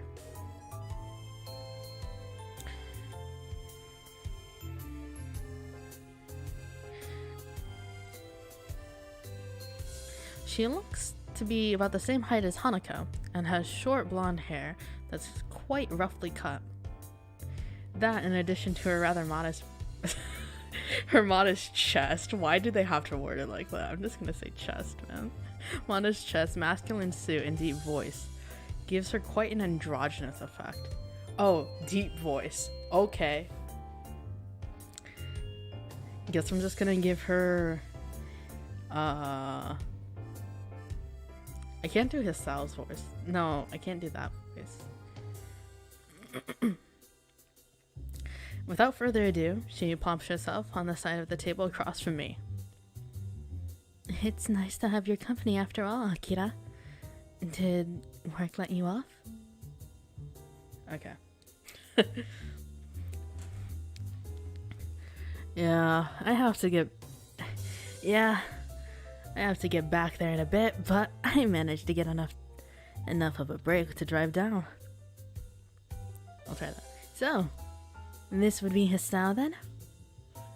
A confident smile gets thrown in my direction, so I politely nod in return. Considering she just jumped straight into using my first name, she's much more informal than her appearance would suggest. Wait, if she already knows who I am, that must mean Lily's talked about me with her. I wonder what she said.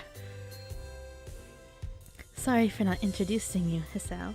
This is Akira Sato, my elder sister. I see. Nice to meet you. The person in question loudly claps her hands together, making Hanako jump a little bit. Akira notices this and looks uneasy for a fraction of a second before getting back into stride.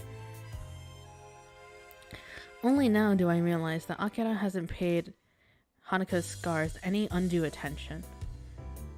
Hanako also seems to be comfortable, if not exactly relaxed around Akira.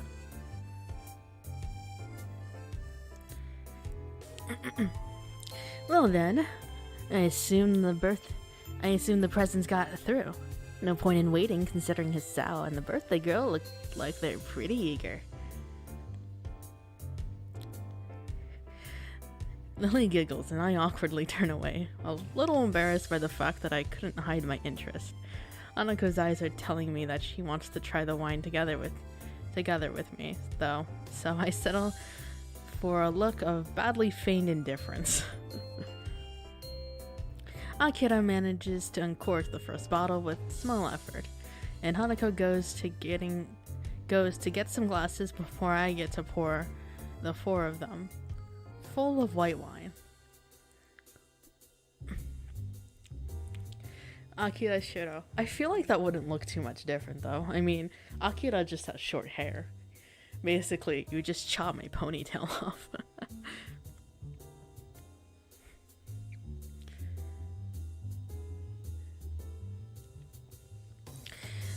I heard somewhere that white wine has less alcohol than red wine, so I think it would be best to start with. Wait, really? I did not know that. Huh. Here's to Hanako and to Lily Strip. Cheers. Cheers! Cheers.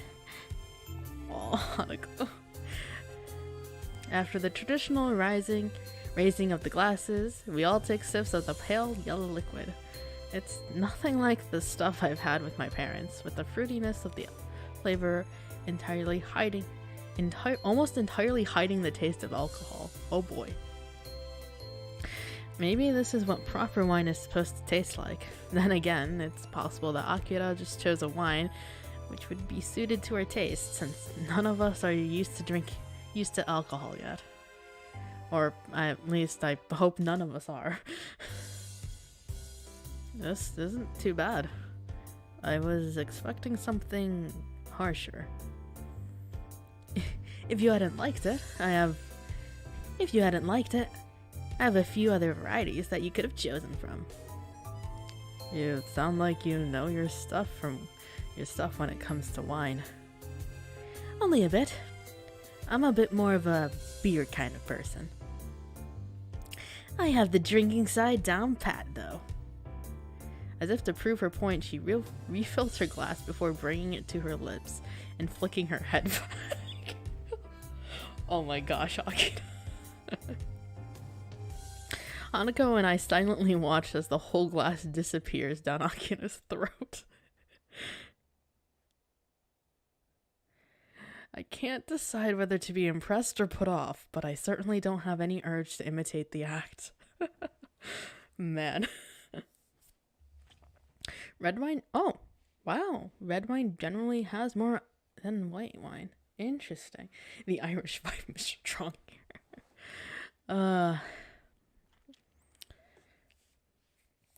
Lily grimaces slightly at her sister's boast.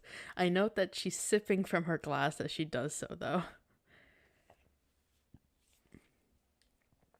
Anyway, now that Akira's gift has been opened and sampled, shall we move on to ours? Gifts? That's right. We got you presents. It's your birthday after all. This is from me. Lily pulls out the carefully wrapped doll from under the table and passes it to Hanako. Hanako handles the present as if it were glassware, carefully turning it over to remove the tape that binds the wrapping. Eventually, the paper falls from the doll, revealing the emerald green of the doll's dress. beautiful. I'm not sure what reaction I was expecting from Hanako. The near total lack of dolls in her room made me think that she didn't really care about them, but the look in her eye now is something different. She turns the doll around with the same delicacy she afforded the wrapping, as if she was expecting it to fall apart in her hands. I'm glad that you like it. Hisao picked it out, to be honest. Hanako suddenly remembers that she's not alone in the room and shifts her focus from the doll. Oh, this is so cute. Yes, I like it. Thank you, Lily. Hisao. Actually, I got you something else. I reach into my bag and remove the wrapped chess set. Here, happy birthday. Hanako carefully sits Lily's doll next to her and opens my present with the same care that she showed Lily's. Before long, the checkered squares of the chessboard are visible, and Hanako gently runs her fingers across the carved surfaces. Oh. Almost by accident, she triggers the catch of the lid, startling herself in the process. She opens it and retrieves one of the gray pieces. She seems as absorbed in the chess pieces as she was in the doll before. They're coral, natural coral, undyed. Or so I'm told. Thank you, Hisao. No problem. It is your birthday after all. That's right. My birthday. Once again, Hanako's reaction seems a little off, but she carefully closes the board lid. I notice Akira's smile beginning to look very strained. I wonder if she knows anything about what happened in class, given that she seems to be treading on eggshells around Hanako. I'll have to play you again sometime. I'll make sure I'll play you first. Oh.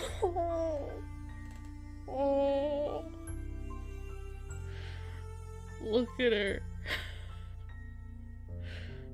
Gosh. Oh. Gosh, she's so cute. She takes the doll she received from Lily and holds it to her chest, together with the small chessboard, putting the piece on top. The act seems to settle her down somewhat, and we just sit there in silence for a while. I think it's one of the few times I've seen her genuinely happy, cradling the friendship of two people to her chest as tightly as she can. Oh, she's so happy. Oh, that just makes me so happy. Thank you, Lily. Thank you, Hisao. In the process of thanking us, Hanako drops a chess piece and fumbles in her rush to retrieve it. Once she finds it, Hanako puts the chess set down and nervously gulps at her wine.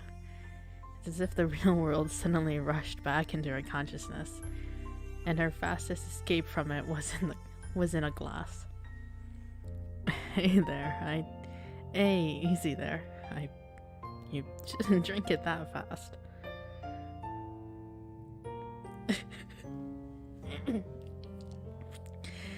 It's a party, Hisao. Despite saying this, there's a slightly concerned edge in her voice. Eventually, acquiescing, Lily proceeds to follow Hanako's lead, though not as eagerly. She looks to be taking small sips from her glass and letting the wine settle on her tongue before swallowing. I decide that this is probably the best approach to do the same myself. Since this is kind of a going away party for you as well, I hope you enjoy your trip at least a little, Lily. Hopefully your aunt will be okay.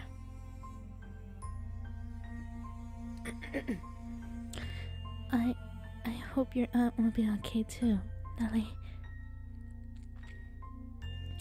Lily and I are slightly taken aback by Hanako's fervor to wish Lily well, despite her own familial situation. I'm a little impressed. My, thank you both. I'll be sure to convey your thoughts to my family when I meet them. It'll all be fine in the end, Lily. Don't you worry about it. Since the room's mood has become noticeably more sullen, I decide to try and move things along.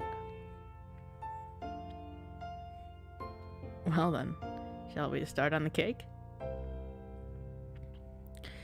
My tentative suggestion has the intended effect. Everyone lightening up considerably. Yes, please. Cake? I didn't know there was any cake. So, yes. Yes, Ma. You did it, mate. You did the good thing. I picked one up before I came, along with some snacks. Well done, Hisao. At least one of us remembered to bring one. Everyone seems to welcome the distraction, so I retrieve the cake from my bag and start cutting it up. Mixing wine and chocolate cake isn't something that I thought would work well, but none of us seem to mind. The conversation is temporarily suspended as we start to eat. I was initially wary of this idea.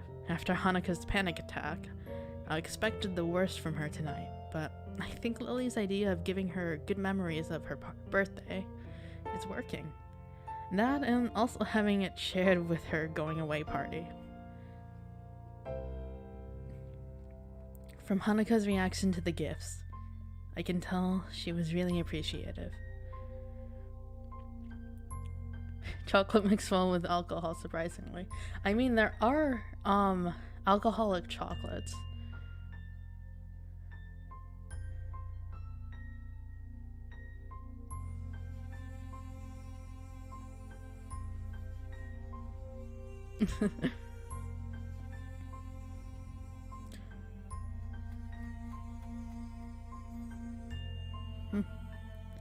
Hanako tries to pour herself another glass of wine, but ends up spilling some on the table.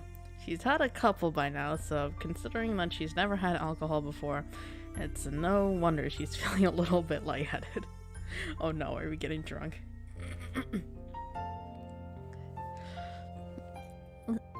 Sorry, Lily.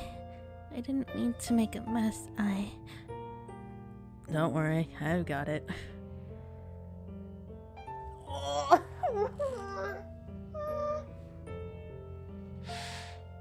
Oh.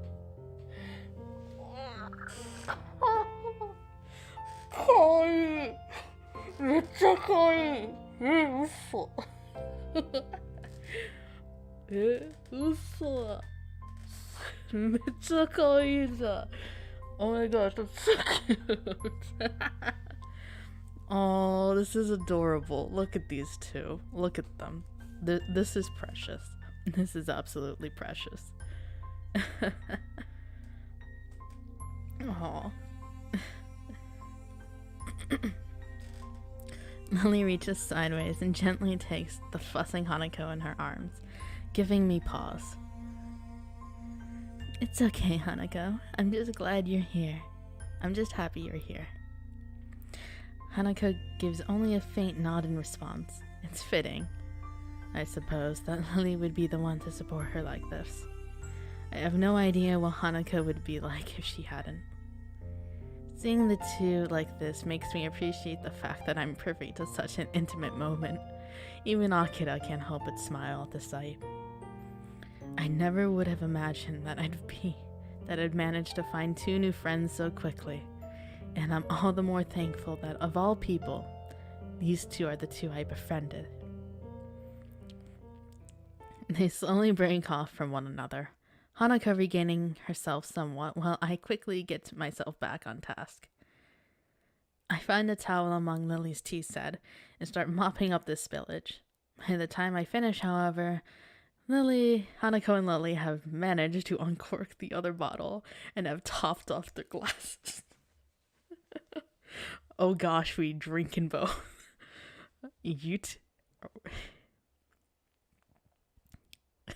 Akira being responsible. Looks like you two are enjoying the wine. Just don't go too crazy after this. Just don't go too crazy with it after this, mind. We all dutifully nod and agree, but her reminder feels a bit silly, given that she's the one supplying underage people with alcohol. Oh no. The goofy music's here. What is this look? Hanako, what is that expression? Oh, we drunk now. The second glass of wine goes down a lot quicker than the first, and before any of us notice, the second bottle is empty. While Akira is helping us finish them off, Hanako looks to be almost equaling her in the amount that she's had. Ya bet. My head feels a little light, but I think I've managed to gauge my own tolerance surprisingly well. Hanako smiles lazily, toying with the doll's hair. I think it's a pretty safe bet that she hasn't moderated herself as well as I. Mistakes were made, but the memories are good.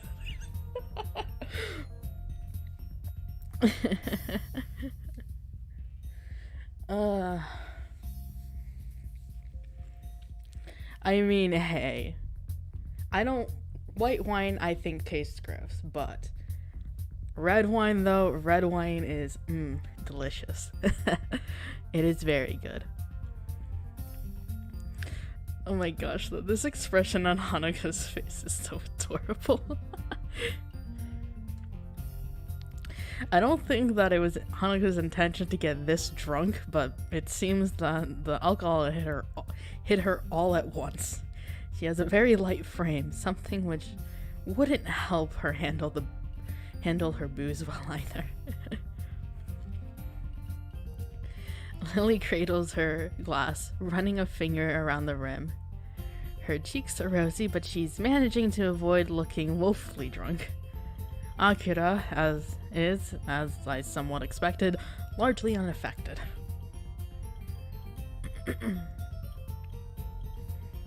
Her smile might be a little wider than before, though. Maybe. Hanako suddenly hiccups and accidentally knocks over the doll.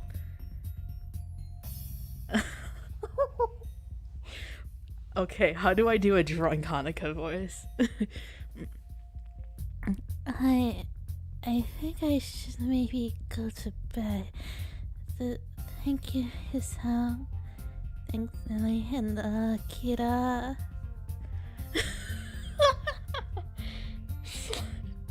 Slurs. What is this voice I've done? She slurs Akira's name pretty hard, barely avoiding to break out into giggling midway. Though she's completely plastered, and I can't decide whether I should feel a little bad or not for being amused at the state she's in.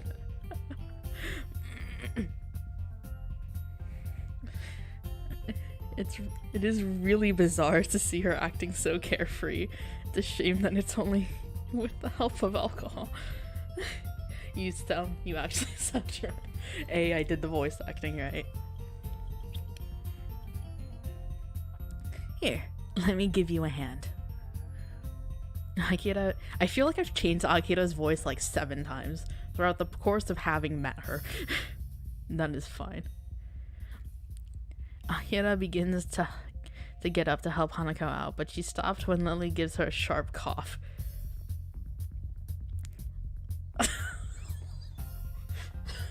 Wing woman Lily be at it again. So, would you please?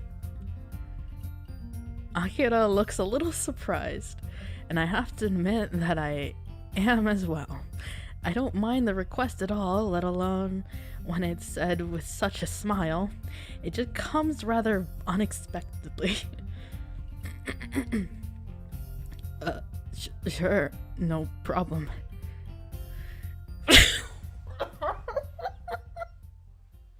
Oh my gosh. I pick up the chess set and help Hanako stand up. I do feel somewhat responsible for her, considering that other than Akira, I'm probably the most sober person in the room. She nurses the doll in one hand and offers me the other. This smile, though. I feel like I'm in danger. We stumble out the door, into the hallway, and into Hanako's room. Hanako bumping into me a number of times on the way. Inside the room, I flick on the lights as Hanako turns her attention towards the shelf on her dresser. An elegant doll is sitting on it, staring into the bare room. There you go. You'll be safe in here. Hanako gingerly places the doll next to the other one and straightens its dress. They sit in silence, in clothes perfectly arranged, just like the teapot in Lily's room. They serve as a distinct contrast to the dull whites and grays that permeate in her bedroom. Satisfied that her dolls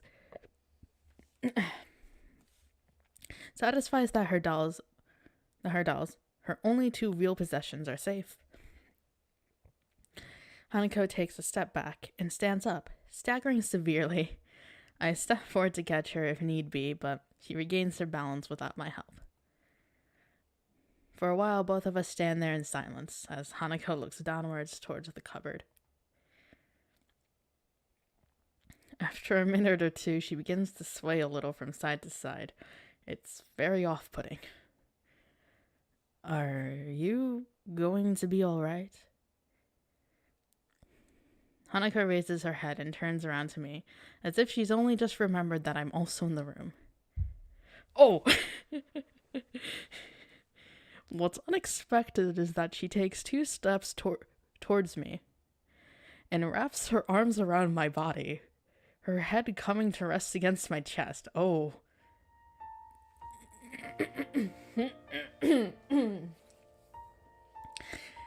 I can feel her heart beating as all of my senses feel like they're coming alive again after their deadening through the previous drinking. The smell of wine on her breath, the feeling of her fingers through my clothing, the scent of her hair underneath my chin. My hands remain out in front of me, not daring to touch her. The temptation is there to hug her, to embrace her, to tell her everything will be fine, but this feels wrong. Really, really wrong. Should I be wary that, is there anything bad happening soon? Because I am blind reacting to this game, I'm just like, I'm half prepared to shove the sensor up on the screen.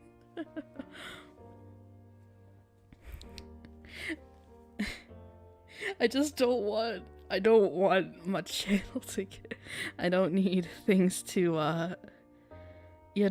gotta keep it appropriate.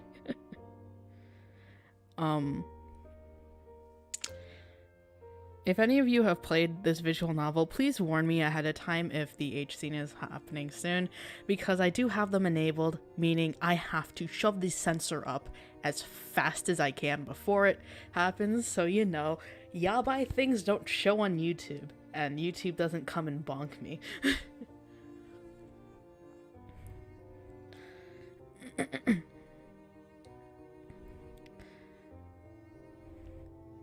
Hanako? Oh. But I want to stay with you and Lily. Hanako's slurring reminds me a bit of Misha. She probably wouldn't be here to see. Be pleased to hear that.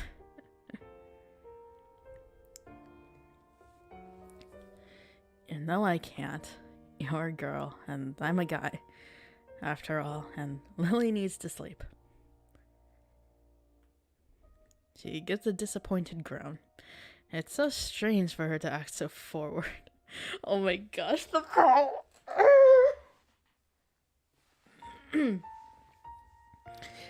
Oh my gosh, that's so cute. Oh my gosh. Oh, why is she so adorable?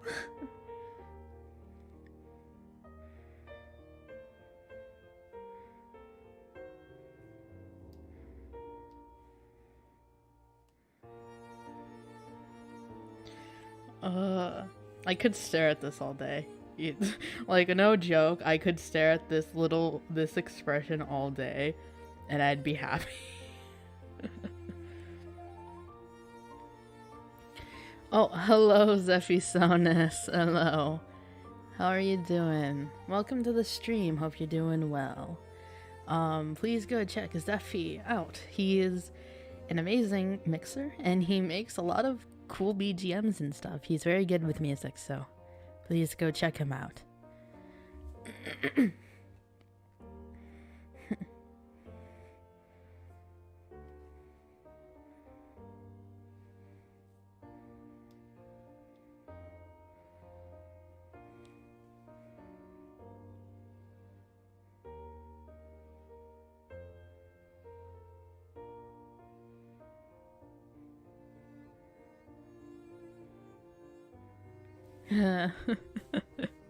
Okay, we're gonna continue.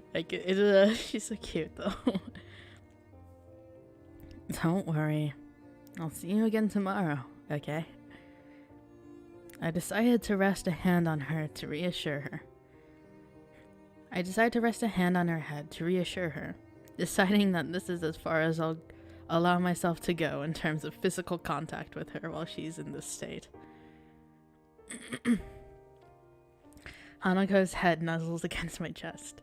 It makes me feel all the more uneasy with the situation as her arms tighten around my back. I quickly decide to bail out. I rest my hands on her shoulders, give her a firm but gentle push. Her grip tightens a little as I do, but she eventually breaks off.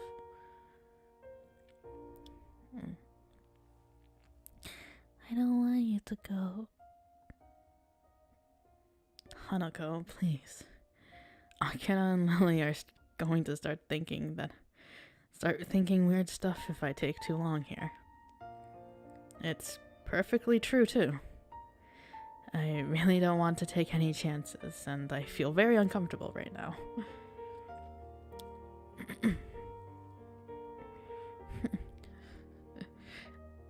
Spoiler, I can't. Zephy teleporting jutsu.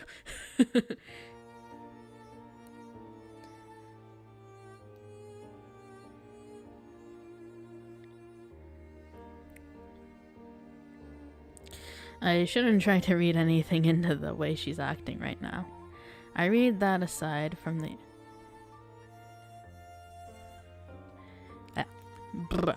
I read that aside from alcohol lowering inhibitions, people can react to getting drunk in many different ways that don't necessarily reflect reality.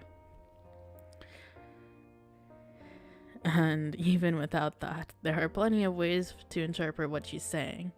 As long as she's safe, I'm going to try to get out of her room as soon as possible. Zero social life. Zephy, no.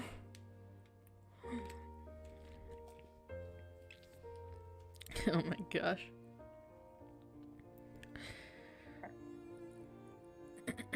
Hanako hiccups again, looking looking a right mess as she stands and looks downcast in the center of the room.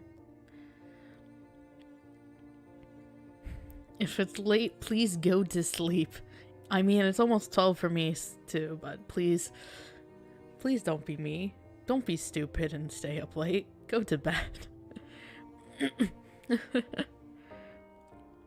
Her personality changed as she drank more and more, and now, all alone in her room with me, her previous brightness seems to have left her. Was she just acting upset? Was she just acting upbeat to make sure we didn't worry? Even if she was, what could I possibly do for her, since I do exactly the same thing in regards to my own condition?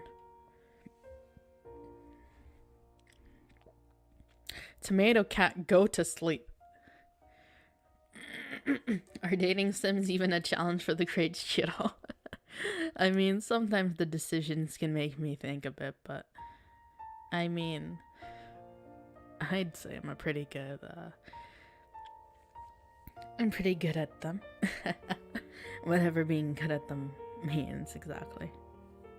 But I am the phantom thief of hearts, so gotta understand the heart well.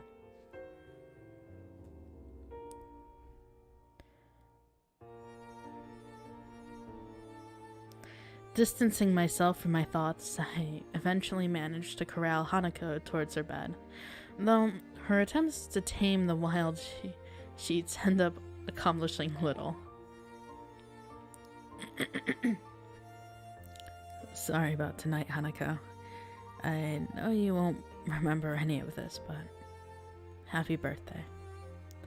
I'm sorry I couldn't do more for you. She looks at me for a moment. I have no idea if what I said actually got through to her, but any chance to ask is lost as her eyes peacefully close. A sigh of relief before quietly backing away from her and leaving the room, flicking the light switch off as I go. I hesitate a little before opening the door to Lily's room again, quickly rehearsing what I should say if I get questioned about Hanako. After a few seconds, I still can't come up with anything. I open the door and make sure to close it behind me, lest any passing students catch a glimpse of the wine, before turning my attention to the two girls at the low table. Akira is casually smiling, as is Lily. I welcome the change from the mood in Hanako's room.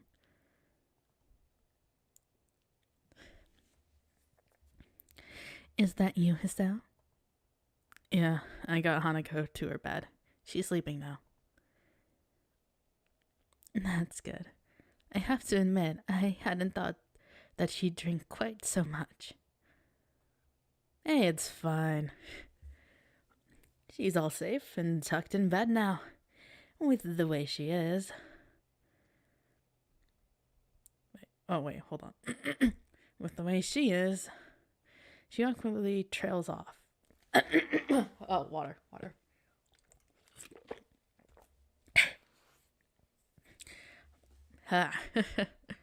She awkwardly trails off, though Lily and I would hardly protest. For someone so anxious and fearful, drinking would give an easy out for those constant feelings. I wish I could do more for her. I feel useless.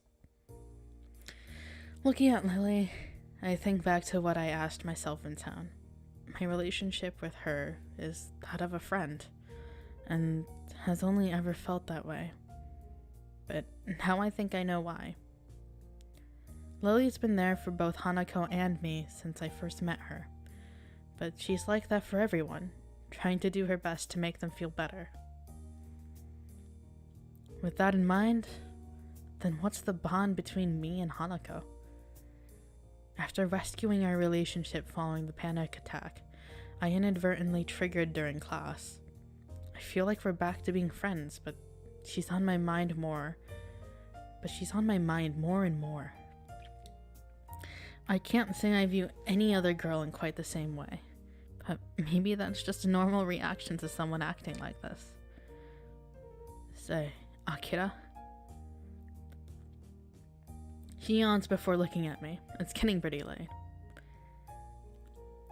You know about what happened to Hanako, don't you? Yeah, Lily told me. I negotiated pretty hard for a break so I could come down and help make her birthday a bit brighter. We get along pretty well. It's surprising to hear that from someone as extroverted as her, but if Hanako came to know her through Lily, maybe she had time to get used to Akira.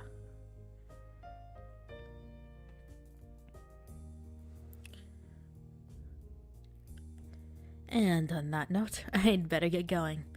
I'm already gonna be a bit late as it is. But it's already so late. Sorry, we got a bunch of work dropped on us, so overtime it is. She levers herself up with a grunt and heads past me towards the door. Just before she leaves, she turns back towards us.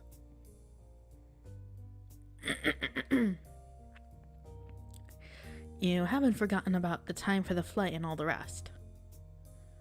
Don't worry, I have everything ready. It's just a matter of packing when it gets closer to the time to leave. Atta girl. I'll see you guys later then. And with that, she disappears through the window. Akira rips the window open, gives a small salute, and then just freaking jumps as hard as she can.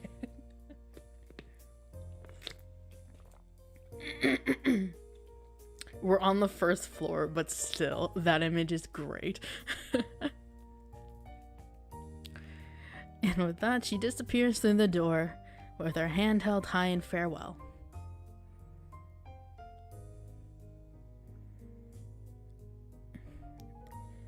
Your sister is something, alright.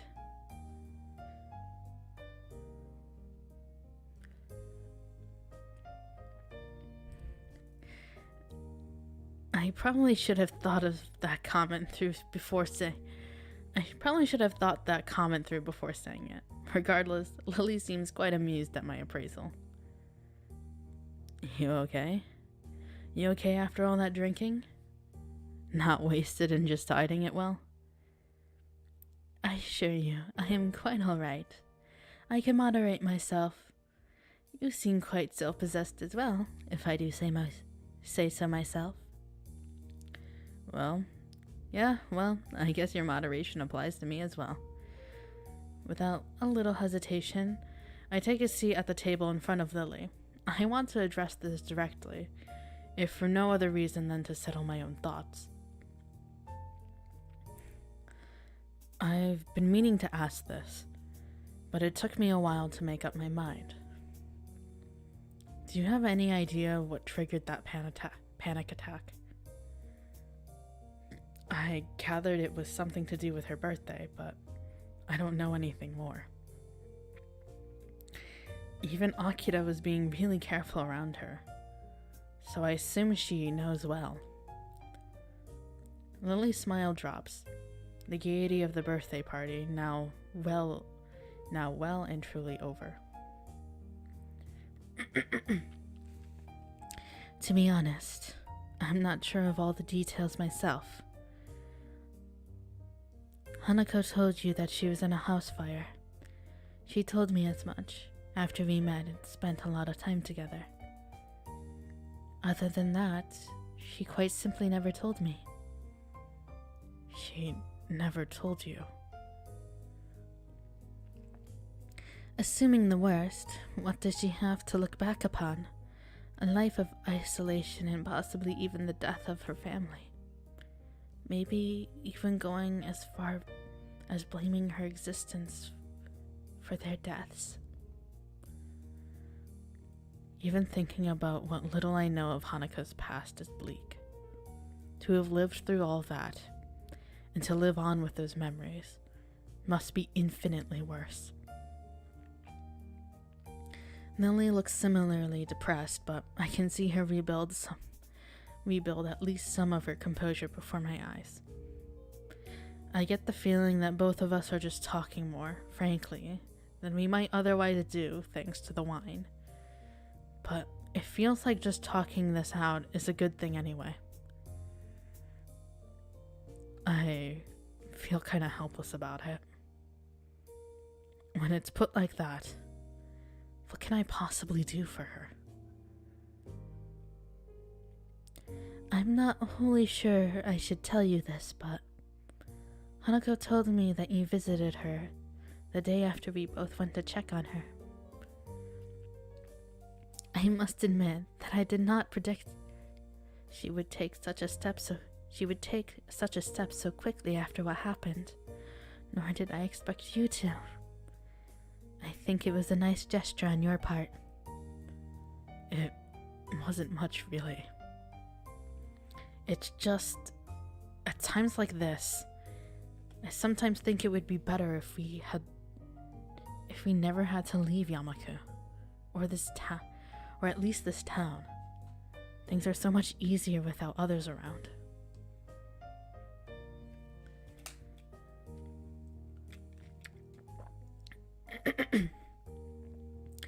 I didn't expect Lolly to look quite so troubled at what I said, and for a while she looks lost in thought.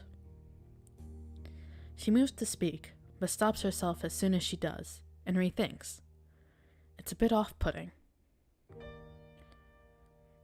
I think... Tell me, do you have anything planned for Friday evening? Friday evening? No. Isn't your flight to Scotland the next day? I don't think it would be a good idea to tire yourself out before you even get there. I'll be alright. You don't need to worry about me. I'd do this tomorrow evening, but I imagine Hanako will be feeling rather off for a while. The thought of how she's going to be tomorrow makes me grimace. Maybe we should count our blessing that she didn't end up simply throwing up from drinking so much while having such a low tolerance. Well, I'm going to be able to attend whatever you're planning, so what is it? Nothing unusual, I assure you. Just a little excursion. And you better be off, Hisao. I can't imagine it's long at all until curfew is here. Oh damn, curfew. I'd completely forgotten. I look at the clock next to Lily's bed, but it seems to be some oddity without written numerals, which I suppose makes sense given Lily's condition. Not wanting to risk a haughty security patrol giving me a scolding, I get up and decide to go to my dorm, as she says. Well then, I guess I'll see you and Hanako tomorrow, assuming both of you manage to get up in the morning. Thank you for your concern, Hisao. Until then. With that, I make my way out of her door and into the hallway. I hope her idea will be a good one.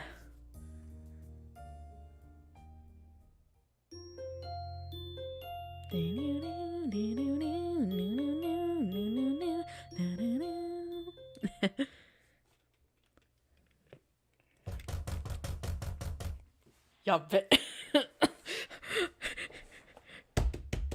open up, it's the police.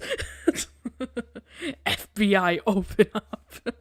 We know what you were doing yesterday. It's like, oh crap. Oh no, they heard it all. How long has this bug been on me? The hammering of a fist against the door feels like a nail being pounded into my head. Once, twice, 3 times, I let out a long, annoyed breath and bear it while pressing my eyelids shut, fervently hoping for whoever it is to just go away. I feel pretty damn awful. My face feels like it's cast out of lead. My arms feel heavy and I feel very queasy. It's been like this since I woke up half an hour ago, and I can't summon the energy to pick myself up out of bed. Man, that alcohol does it. So, This is what they call hangover. Just that a moment of silence for his Sao and Hanako and possibly Lily for the loss of for the loss of I don't even know what to say. I don't even know how to finish that sentence. A moment of silence for these three for gaining the pain of head pain. Because if there's anything from hangovers, it's that your head freaking hurts.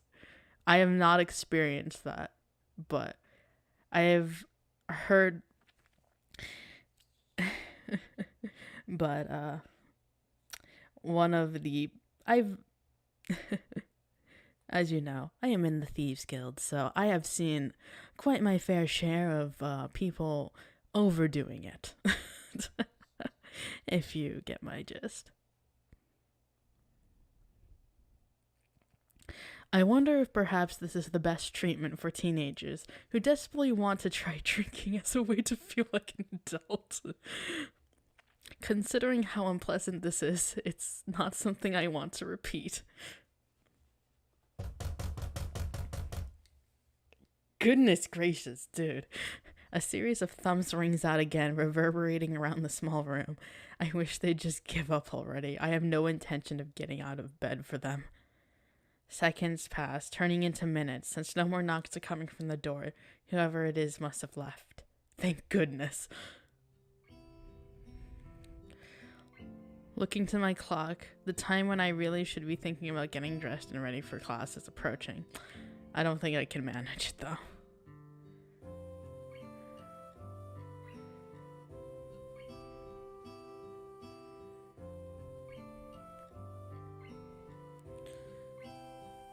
I hate cutting class, but I don't think I'm going to be able to get much done at this rate. I can tell I look like a mess without needing to look into the mirror to confirm it too.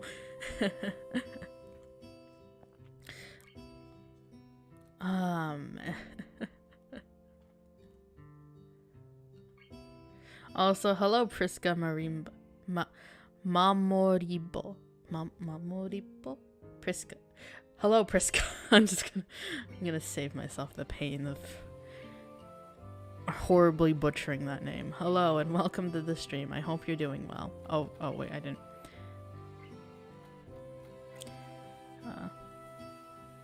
The morning rush is giving me enough time to stand outside of out of the classroom for a little while without looking too suspicious. I hope that Muto doesn't ask any awkward questions about my not attending school yesterday. I was sick. Not much is true. It's just the reasons for it that I have to hide. Confident that I can get by with a tactical omission of certain truths, I stride into the classroom doing my best to appear normal. The instant I open the door and take a single step in, I can feel a dozen eyes looking at me. There's no way I'm imagining this. They're not even making any attempt to hide it. My eyes take a quick sweep around the classroom, and I spot Hanako. We make eye contact momentarily before she looks down and stares very hard at her desk. Did she spill the beans? Muto may be okay as far as teachers go, but underage drinking on campus is not exactly something that would be taken lightly. I took to him with some trepidation. Feeling better today? Yeah, thank you. He motions for me to take my seat, my legs feeling like sticks as they carry me there. This is gonna be a long day. As soon as the lunch bell rings, I'm on my way to Hanako's desk to ask her what's going on. Hanako, did you tell? She looks up at me and shakes her head. That's a big relief. It's just...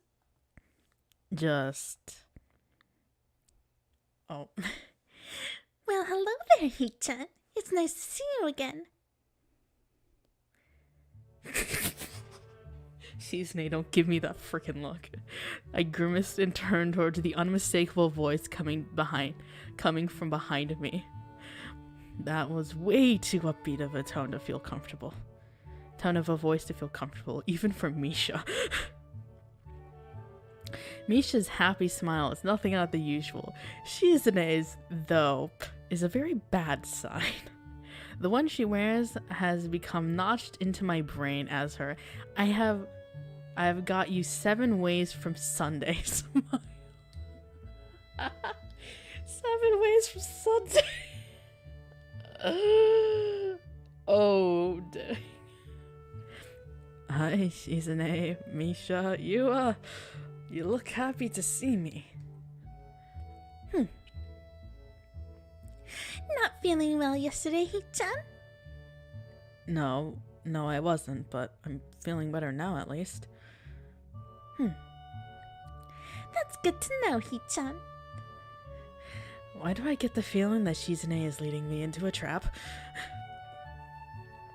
You sound like you're not being completely serious. Oh no, Hee-chan. We're genuinely pleased that you're all better now. Shizune is positively overflowing with happiness. There's only one reason why she would be like this. Oh no. In fact, we were quite worried about you after all. You, Hanako, and Lily were all absent from class on the same day.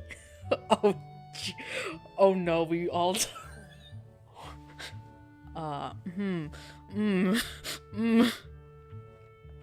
Yep, she got us. So thoroughly that all I can do is sigh in defeat. Yabe. I guess you have your own theories about this. Could you just kind of not tell anyone?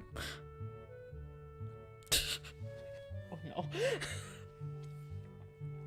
It's a bit late for that, Hee-chan. I suppose she's right, considering the looks I got as I entered class. Still, things only seem to be at the level of vague suspicion rather than outright accusations, so we'll probably be fine. Hanako's face sinks a little further. Such attention is troublesome enough for me, let alone her. Going by Shizune and Misha's reactions, I think they noticed this as well. The only reason why we're giving you such a hard time is that you ignored us yesterday morning. Yesterday morning? It takes a while to recollect what happened then, given the haze induced by the generally awful state I was in at the time. Oh, right, the knocking. That was you two?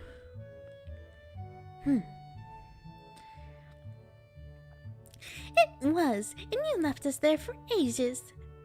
Ages after we'd taken all the effort of coming to your dormitory early in the morning. Sorry, I was having a problem with nausea? So why do you say that? Sounds just like, I don't know, man. I just felt bad. They're not buying it. I can't blame them. Shizune's head drops in resignation before she reaches into her pocket. Something white and yellow can be seen sticking out a little as she pulls it out. It turns out to be an envelope with very bright decorations on it. Since she points it towards me, I dully take it. This is what we are trying to give you, Hee-chan. Wait. This is what we are trying so hard to give you, Hee-chan. Why don't you check your... I tune out the sound of Misha's voice as my eyes register what's written on the envelope. Oh. Iwanaka. I stare at the envelope for a moment before suddenly remembering that there are other people around me. It's a very strange, somewhat invasive feeling about their expressions. I kind of want to be alone right now. Hanako? It's nothing. Thank you for bringing this to me, you two. I should think so too, after what we went through to get it to you. I take a step back to say my goodbyes. Misha theatrically pouts even as I go out the door. But Chizune and Hanako remain very visibly curious about my reaction. I hope they won't interrogate me on this later. Iwanako, or the rockfish kid chick, as Genji would say.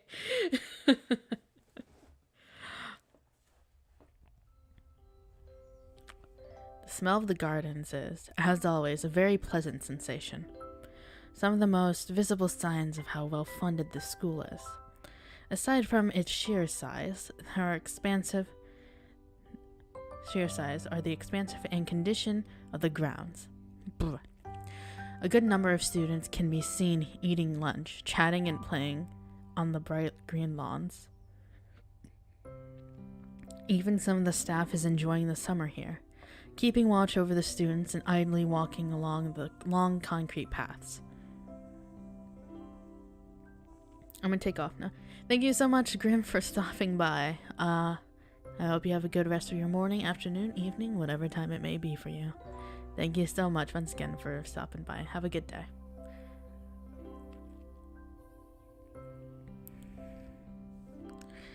I'd never seen a sight like this in my home city. On excursions, maybe, but certainly never in a school or anywhere near where I lived. Even the bench I sit on to read is warmer thanks to the summertime sun, reminding me of why I haven't worn the school blazer even once yet.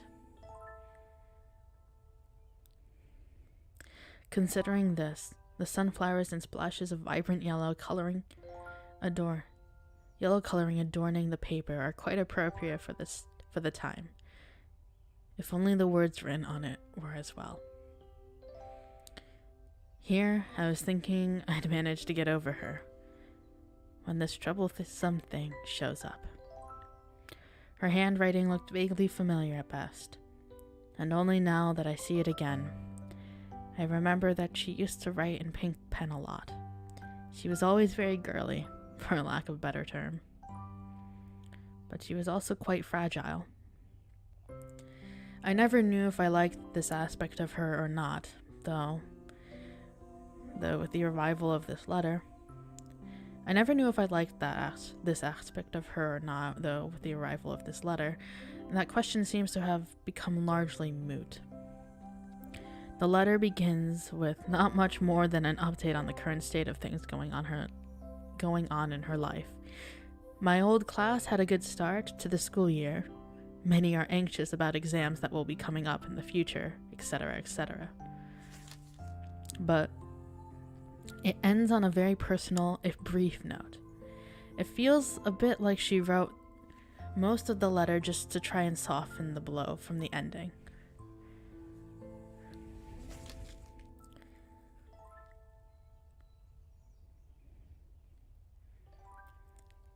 I wanted to somehow express my feelings, but the right words didn't come to me. I couldn't say anything to comfort you. I am really sorry for not being able to support you when it mattered the most, even though I like you so much. At least now, finally, I can be more honest. If I could go back to those quiet days in February and March, I'd tell you to not give up on yourself. That's what I would say. Maybe you wouldn't have drifted so far away if I had just said something. I hope you've managed to get back on your own feet.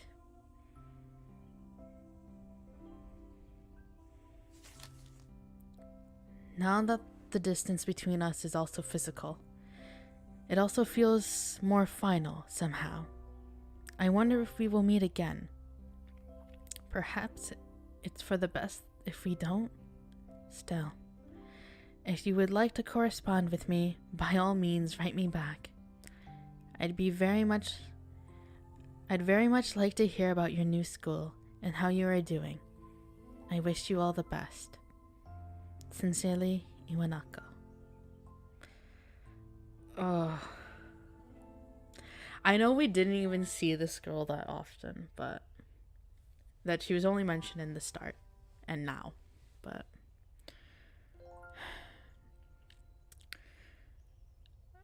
this I can imagine, just like both the hurt but also the sincerity and sweetness of it.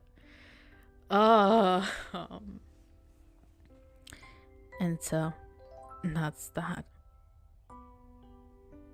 Our relationship is over. Nice, neat, and tidy, with no ambiguity.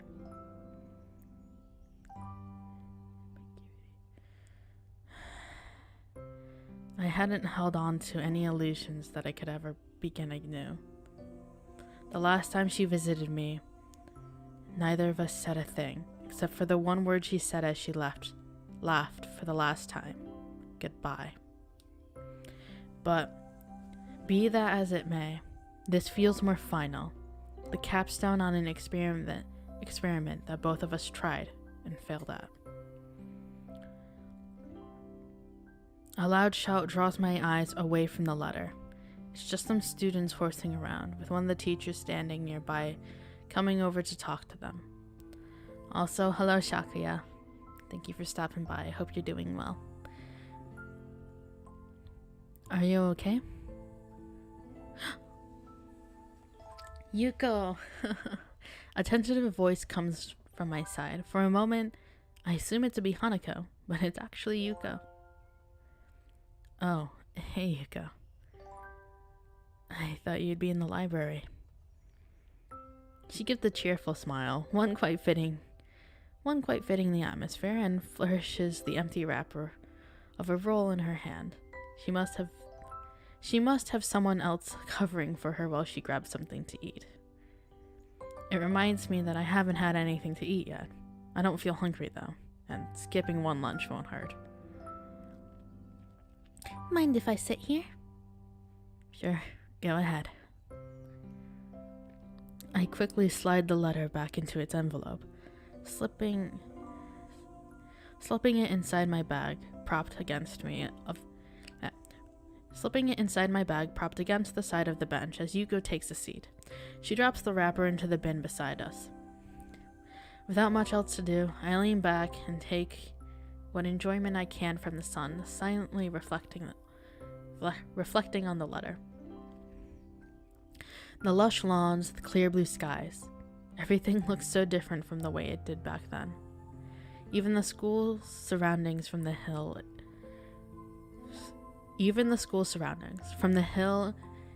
it's on to the woods around it are completely opposite to the urban scenery I remember. Maybe this is what it feels like to be homesick. Then again, it's not an outright bad sensation. The feel of the area around Yamaku, while very different, is also nice. I think I could get used to it. Hey, Hisa. Yeah? You didn't answer my question from before, so I wasn't going to say anything, but you still look troubled. If you don't want to say anything, though, that's okay. I don't mind at all. Sorry for asking something so strange like that.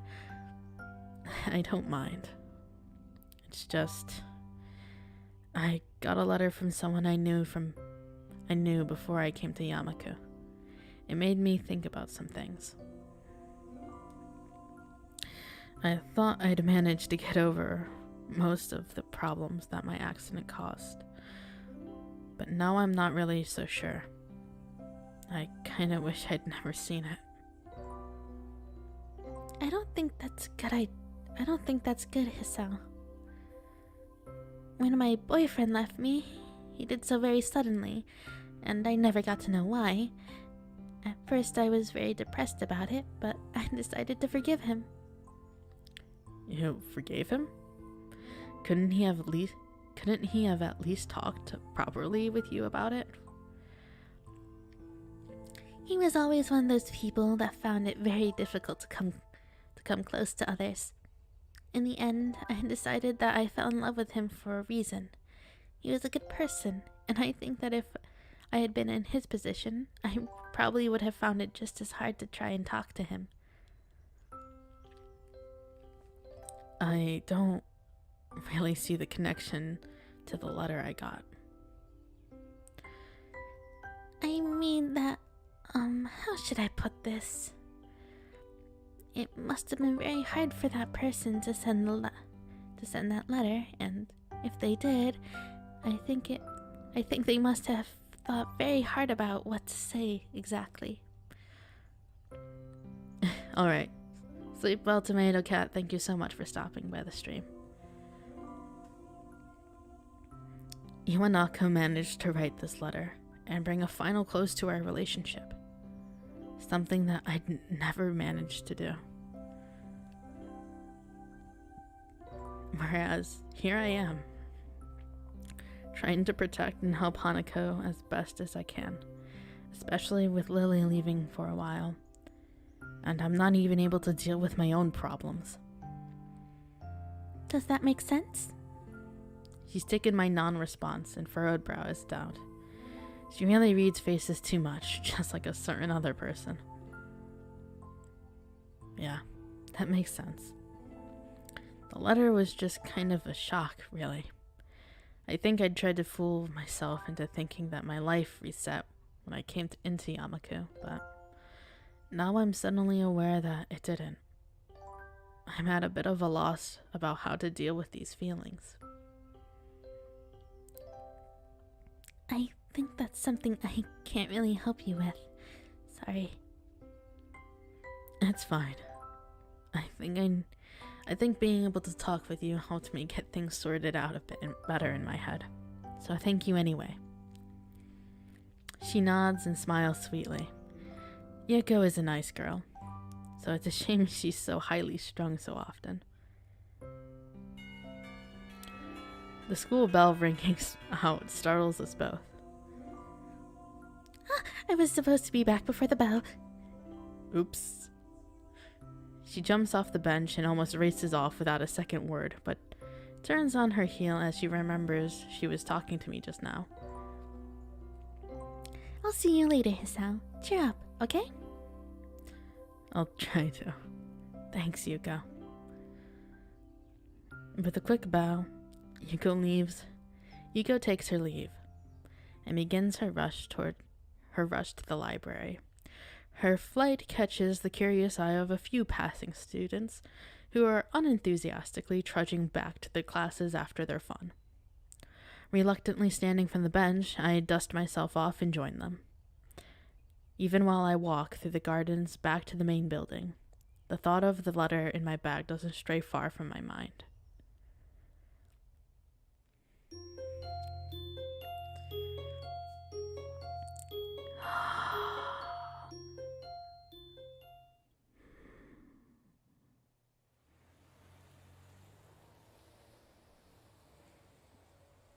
Oh. The city? The feeling of walking through the streets is one of very deep nostalgia. While Yamaku may be like the reverse of where I lived in the past, the city at night is amazingly familiar. My eyes are moving constantly from the bright electronic screens glowing high in the night sky, to the street lamps piercing the darkness with their light, to the businessmen enjoying themselves after work, busily talking couples on dates. Even if I didn't want to, I can't help soaking in every aspect of the city. I savor its familiarity, like a sweet candy sitting on my tongue. Oh, Lily is walking to my left with her cane swaying to and fro while holding her onto her sister's arm for guidance while talking to her. Compared to traveling by taxi or bus, being driven by Akira is rather nice. Being driven by Akira in her rather nice car was a much more enjoyable experience. Yeah. Oh my gosh, Hanako. Oh, I haven't. Look at this. Oh my gosh, I haven't seen her in this.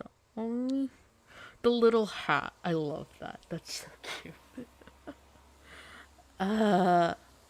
Kawaii. Maybe not for the person on my right, though. Well, Lily was used to her sister's driving style, and I quite liked the bit of excitement. Hanako was holding very tightly to the door for most of the trip. Everything looks so pretty at night. Hanako quickly looks down yet again as she accidentally catches someone's gaze. Yeah, it does. My answer isn't very thoughtful since I'm distracted by so many thoughts that I find it hard to keep up on small talk. One of those distractions, aside from the city sights, is how Hanako looks. This is the first time I've seen her in something other than her school uniform or pajamas. It gave me pause when I first saw her outfit when we met up at the school gate. Considering how much her head is lowered when people walk near us, I imagine that the hat she wears is more than a fashion statement. While initially I was wary of Lily's plan to take us out into the city, when night fell it became obvious she had thought about this. Not many people have paid Hanako much heed, since the darkness hides her scarring well. So, we're in the city. Any ideas on what to do? Akira beams a smile. Something tells me that she's the one who is making this particular decision, even if her sister may have proposed the outing in the first place. You'll see. Just follow us. I nod and try my best to stifle a grimace. After what happened during Hanako's birthday party, I don't trust Akira's judgment all that much. We keep walking and I notice we're passing more and more cafes, restaurants, and other eateries. Every once in a while, a drunken man in a suit comes out of a bar, usually being supported by another, but for the most part, the customers around this part of the city look young and fashionable. Oh, music. Oh, Jesse. Different kinds of music come and go as we pass each business. The discord created by the overlap should be grating, but it reminds me so strongly of the times I spent in the city with my old friends that I don't mind. Hanako and I have started to drift a little apart from Lily and Akira. That comes to a stop when I hear a soft thud from beside me. Sorry. Let's get a look. Oh, I love this outfit. That's so cute. Oh, nice loop. Oh. By the time she rights herself from the apologetic bow, the middle-aged businessman she bumped into is walking away after mumbling his half-hearted apology. Hanako looks a little off put by the experience, and as she quickly skips ahead to match my pace, I notice her head hanging low once more. She probably bumped into him because she was looking downwards and not where she was going. I step to the side a little and put one hand on her far shoulder, drawing her closer. Hisa? It's okay. You can walk closer to me if you want. Aww. Hanako hesitates, but eventually nods in assent. After a couple of times when I thought we'd arrived at Akira's destination, we reach our target. By now, we're below the elevated walkways and past the most garish and brightly lit places. I'm a bit surprised. The average age of those around us is distinctly older, and the smell of cigarette smoke is pretty thick. The area is far from seedy though, and it's a little amusing to see Lily's reaction to the smell of the smoke. While it's masked by the low talking of those around us, jazz music can be heard emanating from inside.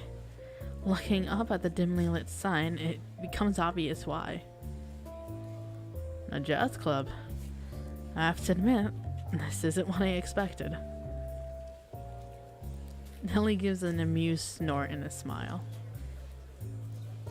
Somehow, I feel I should have known an Akira. As we talk outside, I notice more and more sideway glances directed our way. People awkwardly catch themselves staring and look away, but that just makes it more obvious. I had noticed this occasionally when we were walking, but it's more pronounced now. I've never experienced anything like that in my life. An average-looking Japanese teenage guy, just a little taller than normal, isn't the type to draw attention without making an effort. Hey, come on. Just because you're teenagers doesn't mean you can't have a taste, right? Well, I don't really mind the music, if that's what you mean. I don't mind it either. She's only just managing to force the words out. It contrasts heavily to when we're alone in Yamaku, and it disappoints me a little that she's so highly strung for what's supposed to be a good time out on the town. It's hard to read Hanako's face as she keeps looking downwards. It's a little wonder if she doesn't often come out into the city because of this. And it makes me a little thankful that my own scarring is easily hidden. Lily has a similar way of attracting people's gazes, but the reason for it is clearly different. She hardly looks like a native, and the same can be said for her sister. That much is far more noticeable than her blindness from a distance. She may not be able to see it for herself, but I have little doubt she can hear the odd whispered phrase from people who think they're out of earshot. Be that as it may, she doesn't seem to show any sign of either annoyance or pleasure at the attention. Akira is still as confident as ever, though. Flashing a smile, she strides in with Lily by her side and the two of us following behind. I had expected my eyes to need adjusting to the light inside, but it's not much brighter than outside. The music we'd heard now, mixed with the sound of glasses moving on the table and counters, the husky chatter of the patrons. Looking to my right reveals the music source, a jazz group playing behind some tables. The patrons seem to be mostly men, and though there are a handful of women, nobody looks under 30, aside from us, of course. Oh, this music. I love jazz music. I think it's one of the nicest things, and this is just perfect.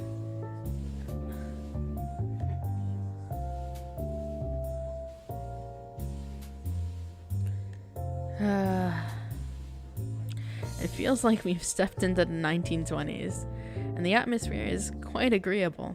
I'm not completely comfortable simply because of my age, but were I older, I'd probably feel quite at home. Hanako seems a bit more relaxed now, probably due to nobody looking at her. Everyone's talking between themselves, drinking, or watching the band. Akira casually takes a seat at the counter without even glancing around. She's probably come here before. Lily retracts a cane, feeling out the bar stool and the edge of the counter before taking a seat beside her sister. The bartender takes a brief break from polishing the glass to watch her, before putting it down and coming over. Good evening, ladies. What will it be? Just a scotch. Just a scotch, thanks. Lily?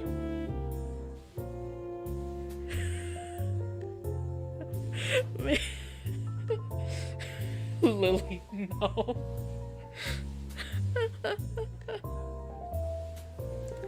May I have a glass of champagne? She wanted champagne. Lily, remember your age, ma'am. A black-suited elbow hits her side sharply. Orange juice, please. No problem. Coming right up. The bartender starts to pour the drinks. A couple of seconds pass before Akira suddenly remembers that Hanako and I are indeed here, and turns around to us.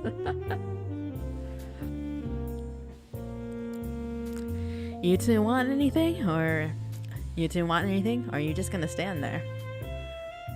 Hanako seems to be getting a bit restless. No matter where we're going to seat ourselves, there's going to be people right next to her, and I don't think she looks convincingly older than 20, unlike Lily. Looking around, there's a game section to our right. A couple of billiards tables can be seen in the corner, and nobody's using them either. I glanced to Hanako, about to ask her if she'd like to play, but she's already looking so longingly in the same direction. Maybe it says something that we can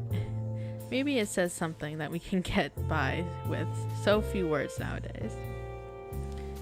We'll go play pool over there. Akira leans back to see past me before shrugging and sitting back up. It seems you'll have to put up with me. With only me for company. How unfortunate. Have fun, you two. We turn and set off for the abandoned corner, with Hanako taking the lead. The prospect of a nice quiet game away from everyone makes her walk noticeably faster. Her eyes stay firmly fixed on her prize. The table's full size and well lit despite the surrounding darkness, thanks to the bright overhead lights. A huge painting of something covers the wall. And there aren't many people milling around this corner of the club, and I can see Hanako becoming a little less tense as a result. You know how to play? I'm no expert, but yeah, I do. Then, 8-ball? Sure. Hanako gets the chalk and 2 cues from a set of hooks against one of the walls, while I fetch the balls from the table's pockets and grab the rack from the shelf underneath. She patiently waits as I get the table set up. After slotting the final ball into the rack and doing some last adjustments, I end up having to fight my perfectionist urges in getting the bottom row of balls exactly perpendicular with the edges. With the balls arranged and ready for play, I step back and take my cue from her outstretched arm. I carry out a quick inspection of the tip before I'm satisfied that it's in good condition. So, you've played before? Once or twice. I just kind of know the rules. The air between us feels a little awkward. She's still pretty nervous, understandably, given that we're in public. Eventually, the silence becomes too much even for Hanako, and she begins to quietly stammer. Break. I think for a moment, reaching into my pocket and drawing a coin. I'll take heads, your tails. After a nod of agreement from Hanako, I flip the coin into the air, catch it, and flip it over onto the back of my left hand. Looks like it's you that gets to break. Oh!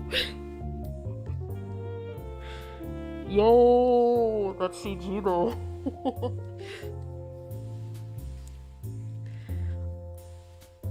Oh my. Oh my. Oh, she's so pretty. I love this.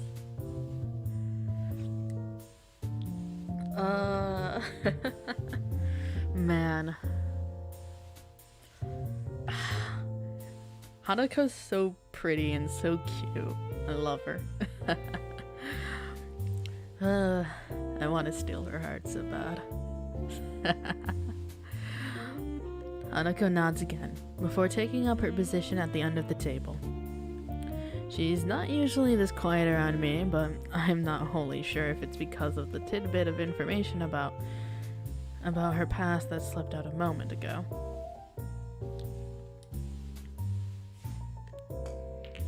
The cue comes back in a practiced gesture before smacking dead in the center of the cue ball with a thud. The white ball skates across the smooth green expanse before smashing into the carefully arranged balls at the other end. The balls skitter across the table at high speed. The break was good, and the balls being nicely distributed around the table. My eyes are already flicking from one to another to pick out the easiest candidates to pocket. Hanako retreats from my side, and I take my shot. Well done.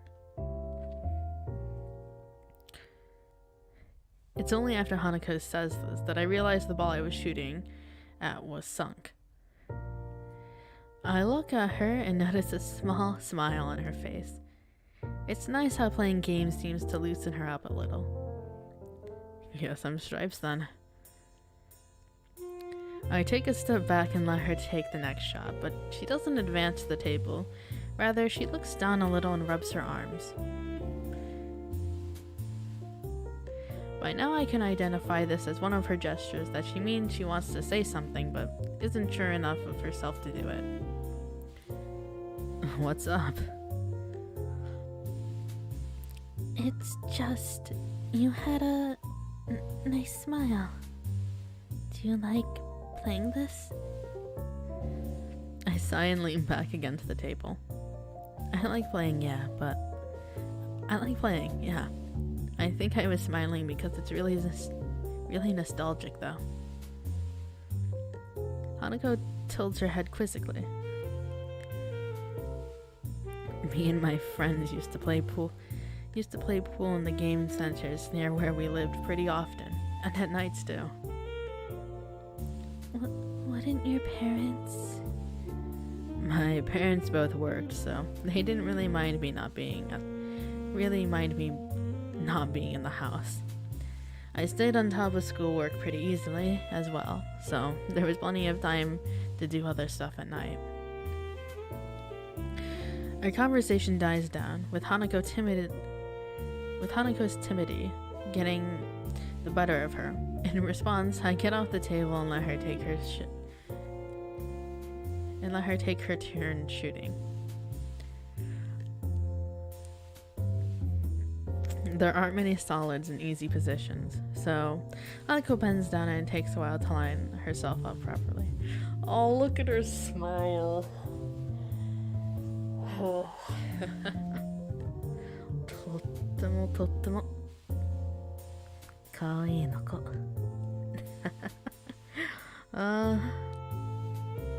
この子の心本当に奪いたい。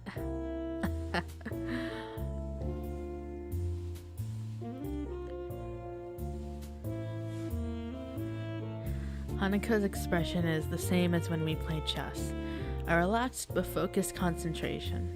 Athletes sometimes talk about getting into the zone when nothing unnecessary enters their mind. And I wonder if that's something she can do. Her posture is good, better than mine. Better than mine, to be sure. It's very close to a textbook method of playing, whereas I tend to contort myself into whatever position I feel is most natural for the shot I'm taking. She lines up the cue. The cue comes back, and she does a couple of practice movements to make sure she's lined up correctly. Hanako takes games so seriously. It's the only real hobby I know she has, outside of reading. It feels good to be able to share this kind of experience with her. She takes a shot after careful consideration, and the cue ball zooms off towards a ball sitting at a slightly awkward angle near the corner. Hanako's careful preparation pays off as the cue ball hits and sends the ball rolling towards the corner pocket. For a moment, it looks like it'll stop just on the lip of the hole, but it eventually tilts just enough to drop in. Man, that was a hard shot. If you can pull that off, I don't think I have much hope. I'm not that good. It's not just the shot, though. Even when lining up, you looked really serious. You're like this with chess, too. The praise makes her a little flustered. She sets the cue against the table and stands, turning to me. I just like those kinds of things. Her fingers are twisting and turning slightly.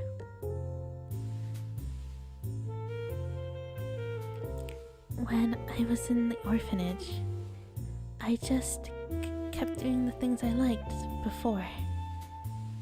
If I played games with the others, that was enough for the helpers there, so... I'd never thought about it that way. Staff at an orphanage would naturally want to have everyone socialize at least a little. If it's okay for me to ask, what was it like for you at the orphanage? Why do you want to know? I touched a nerve, but the fact that she responded at all shows that there's at least a chance she'll answer my question.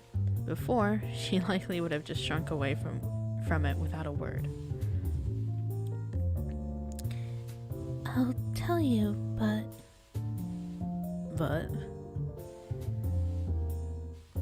Could you tell me who Nako is? Oh, Iwanako? Oh, the letter. I wonder how long she's been waiting for the right opportunity to ask me this. I'm surprised, but I don't hesitate. Sharing information is naturally a matter of give and take. She's someone I used to like. Her nervousness subsided, at least for the time it took to ask. Her curiosity is getting the better of her, and I feel a bit uncomfortable to be questioned on this, of all matters. There's no way I could spell out all my feelings about Iwanako here. I don't even know myself what my feelings regarding her are. Even after talking to Yuko earlier, I want to avoid the subject around Hanako.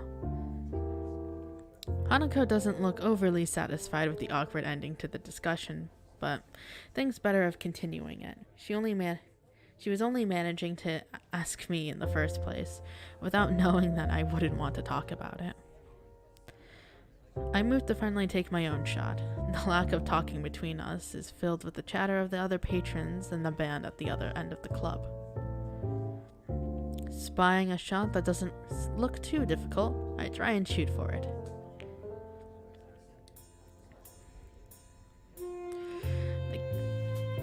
The cue ball taps the ball, and the trajectory is about right, but I put too much power.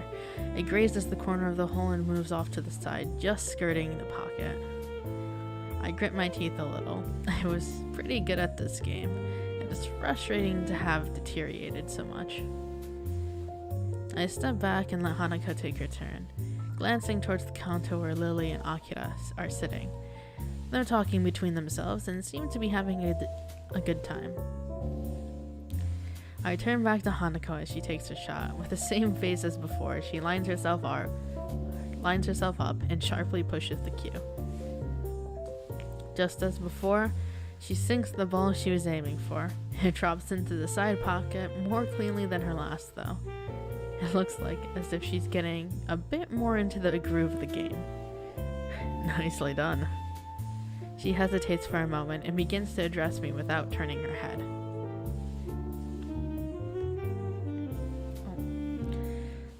The orphanage was nice. It felt a little bit like Yamaku does. And the staff were really kind.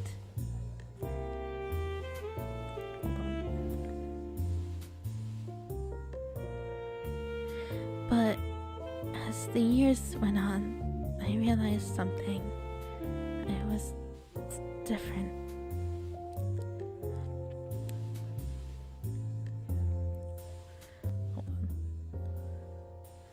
I'm gonna do a little music audio balancing there, because I was realizing when I do Hanako's voice, my voice gets very quiet, so the music starts overpowering my voice. It feels a little strange to hear her speak so candidly about herself. She's audibly forcing the words out. It reminds me of when she insisted she tell me about the fire. Hanako must feel that she has to tell me of such things if I'm willing to tell her about my own past. She grips the cue. Her grip on the cue tightens as she continues to speak. Most of the children were there by... most of the children were up for adoption, just like I was. But unlike me, they gradually left, one by one. By the time I went to Yamaku, I was among the oldest children there. For a while, I helped with some of the younger children, but eventually... I lay a hand on her shoulder. She's voicing herself by now. It's okay. She looks mildly surprised for a moment, then nods before setting down her cue, turning towards me. Do you really think so?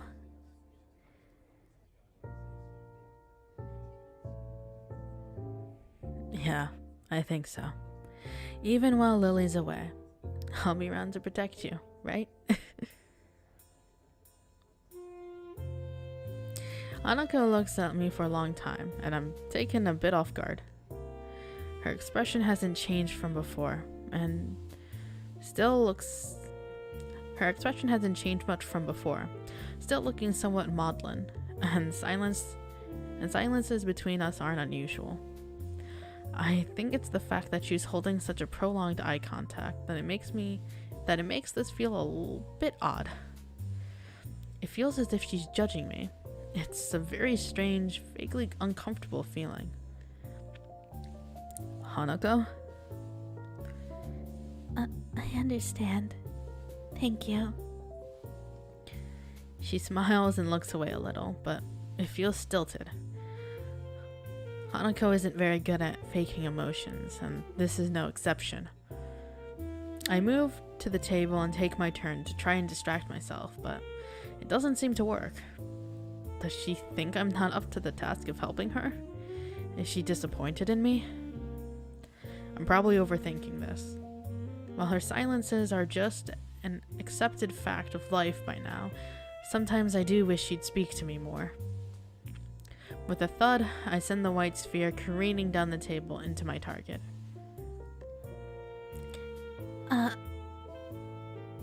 Hanako sees what's happening just as I do.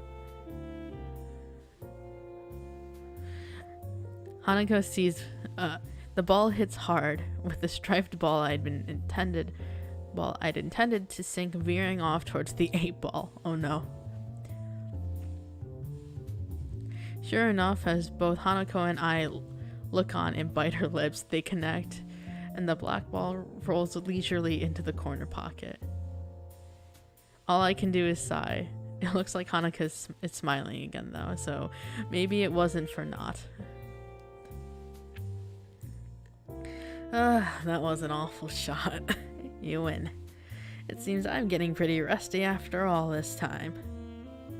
Hanako bends down and begins to shoot the remaining balls into the closest pockets. I almost ask if we could play another game, but a quick check of my watch confirms that the night is getting pretty late. Loli and Akira appear to still be drinking at the counter. It seems like we'll have to drag them away. Hisao. I turn back to Hanako, who's still looking over the pool table and shooting balls. Her voice sounds different from before. I'm here for you as well. I suddenly find myself blushing. It's only natural that she'd respond this way, given what I said earlier, but it's still a shock to actually hear it. Just what is my relationship with this girl? I want to protect her, to make her happy. I'm not really sure that it's something like love, but I don't think these things are the same kinds of feelings I have for Lily either. I feel sorry for her, having gone through so much in her life. Her parents died in a house fire, and she lived in an orphanage for so much of her childhood. I can't even imagine that kind of life.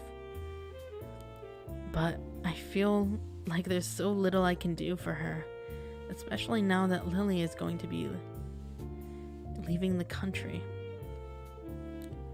Hanako and I finish tidying up the table and queues, and pick up Lily and Akira on our way out of the club. It feels like something changed between Hanako and me. I can't quite place what it is, but Hanako is acting differently now. I feel like we're further apart, if anything. So, you enjoy yourselves? Hanako and I both nod and agree. The game was good, and we both did learn more about each other, so it's an honest answer. Lily appears to be a little distracted. Worried about the trip, Lily? She pauses before sighing and smiling weakly. A little, if it means quite a bit. It means quite a bit. The comment earns her a clap on the shoulder from her sister. Hanako smiles back too. You'll be okay, Lily. I hope you can enjoy your time over there. Thank you, Hanako. I'll try to. It was nice to be back with my family after... It will be nice to be back with my family after all, no matter how brief of a time it may be. With that, the four of us begin the walk to the car park, where Akira's car is. We continue to talk between ourselves, but it's mostly just small talk.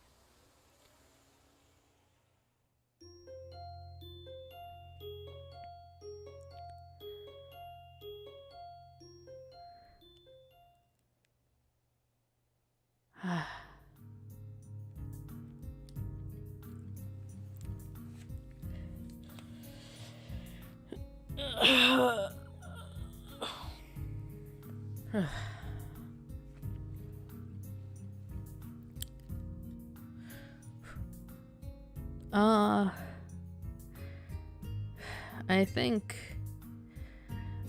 I'll end it here.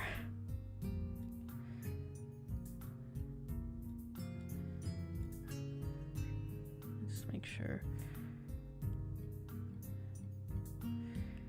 Oh no, it's called Beginning of the End. Oh no. Oh no. Oh no. Well, heck.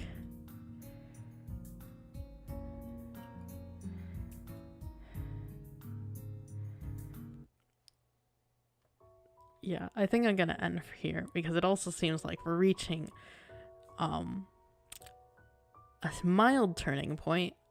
Not the climax. Maybe the climax. I'm who knows, but I am getting kind of tired now, and my throat is also starting to get a little bit too hoarse right now to continue doing all the speaking.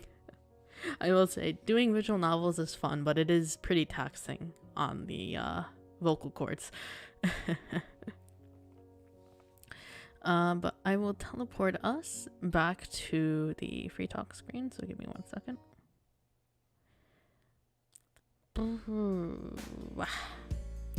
And we're back. Oh man, that was a lot. Today was interesting, this stream. I'm probably gonna rename the stream afterwards. I'm gonna to make it a little more fitting to what occurred. But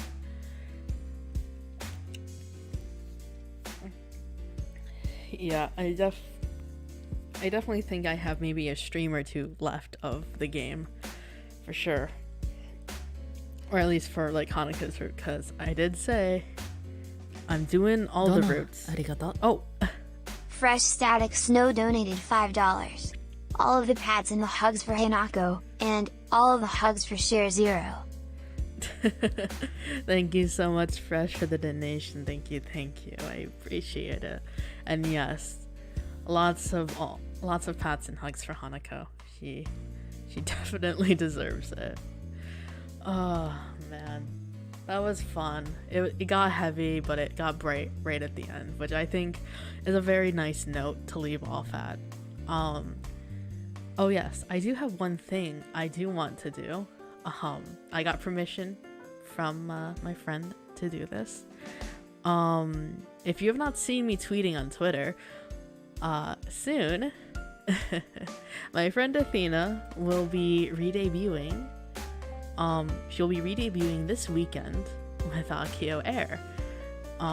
They are a new VTuber agency. This is their season 1. And she's going to be debuting alongside Nanoa, Roa-fan, Miu Horizon, and Kian Dojima. And I wanted to link all their channels here today in the chat, because they're all amazing. They've been working very hard, and I'm so proud of what they've all done. And I'm really looking forward to see Athena re-debut and all of them just finally being able to debut. They've been waiting a while for this, so I'm going to be linking all the channels, including the official Akio Air. That's Akio Air. Give me 1 second. I'm going to be linking a bunch of stuff. Please, if you have not already, go subscribe to their channels. Go give them, follow them on Twitter. Support them over everything. Support them on all social medias, all the platforms. They deserve the entirety of all of the. They deserve lots of support. They are all amazing. They sing. Their singing already has blown me away. Of course, I know Athy's voice, but she has also improved so much from the last time I sang with her. And yes, there has been glitches with YouTube in terms of sub counts, so please do confirm that you are subbed.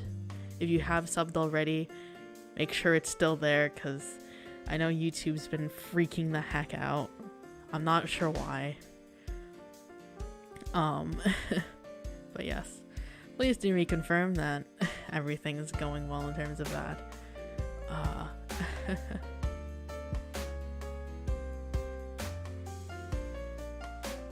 Yes, they are very legit. Don't worry. Maybe, who knows? Maybe if they open their auditions again, you'll see me auditioning. I almost considered doing it for this one, but I'm a little glad I didn't yet, because I'm not quite ready. I'm not ready yet to do that sort of thing. I want to wait a little bit till I have more streaming experience and more, more experience overall with making content and improving myself. And that does remind me, I've been working a lot. I have projects in the works. I'm sorry I haven't been able to deliver the Yoake cover yet. I've did a few takes recently of some of the vocals. I'm waiting to hear back to see if the takes were okay. I need to do another take of some of the vocals. I need to do one more take for the final set of vocals, and then that project can finally get completed. But I'm also working on a little something else currently, and the deadline's a little less unclear, and having to put a little more focus into it. So I do apologize if on that end, but I promise you I'll have some stuff out eventually. So I hope you guys look forward to it. And yeah, I mean, I mentioned this to Mom. Should I say this yet? I'm going to refrain from saying it yet.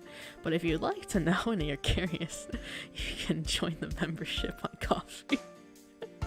I don't like doing that. I'm not a great fan of telling my viewers to go. It's like, hey, do this and become a member, or like donate to me, or blah blah blah.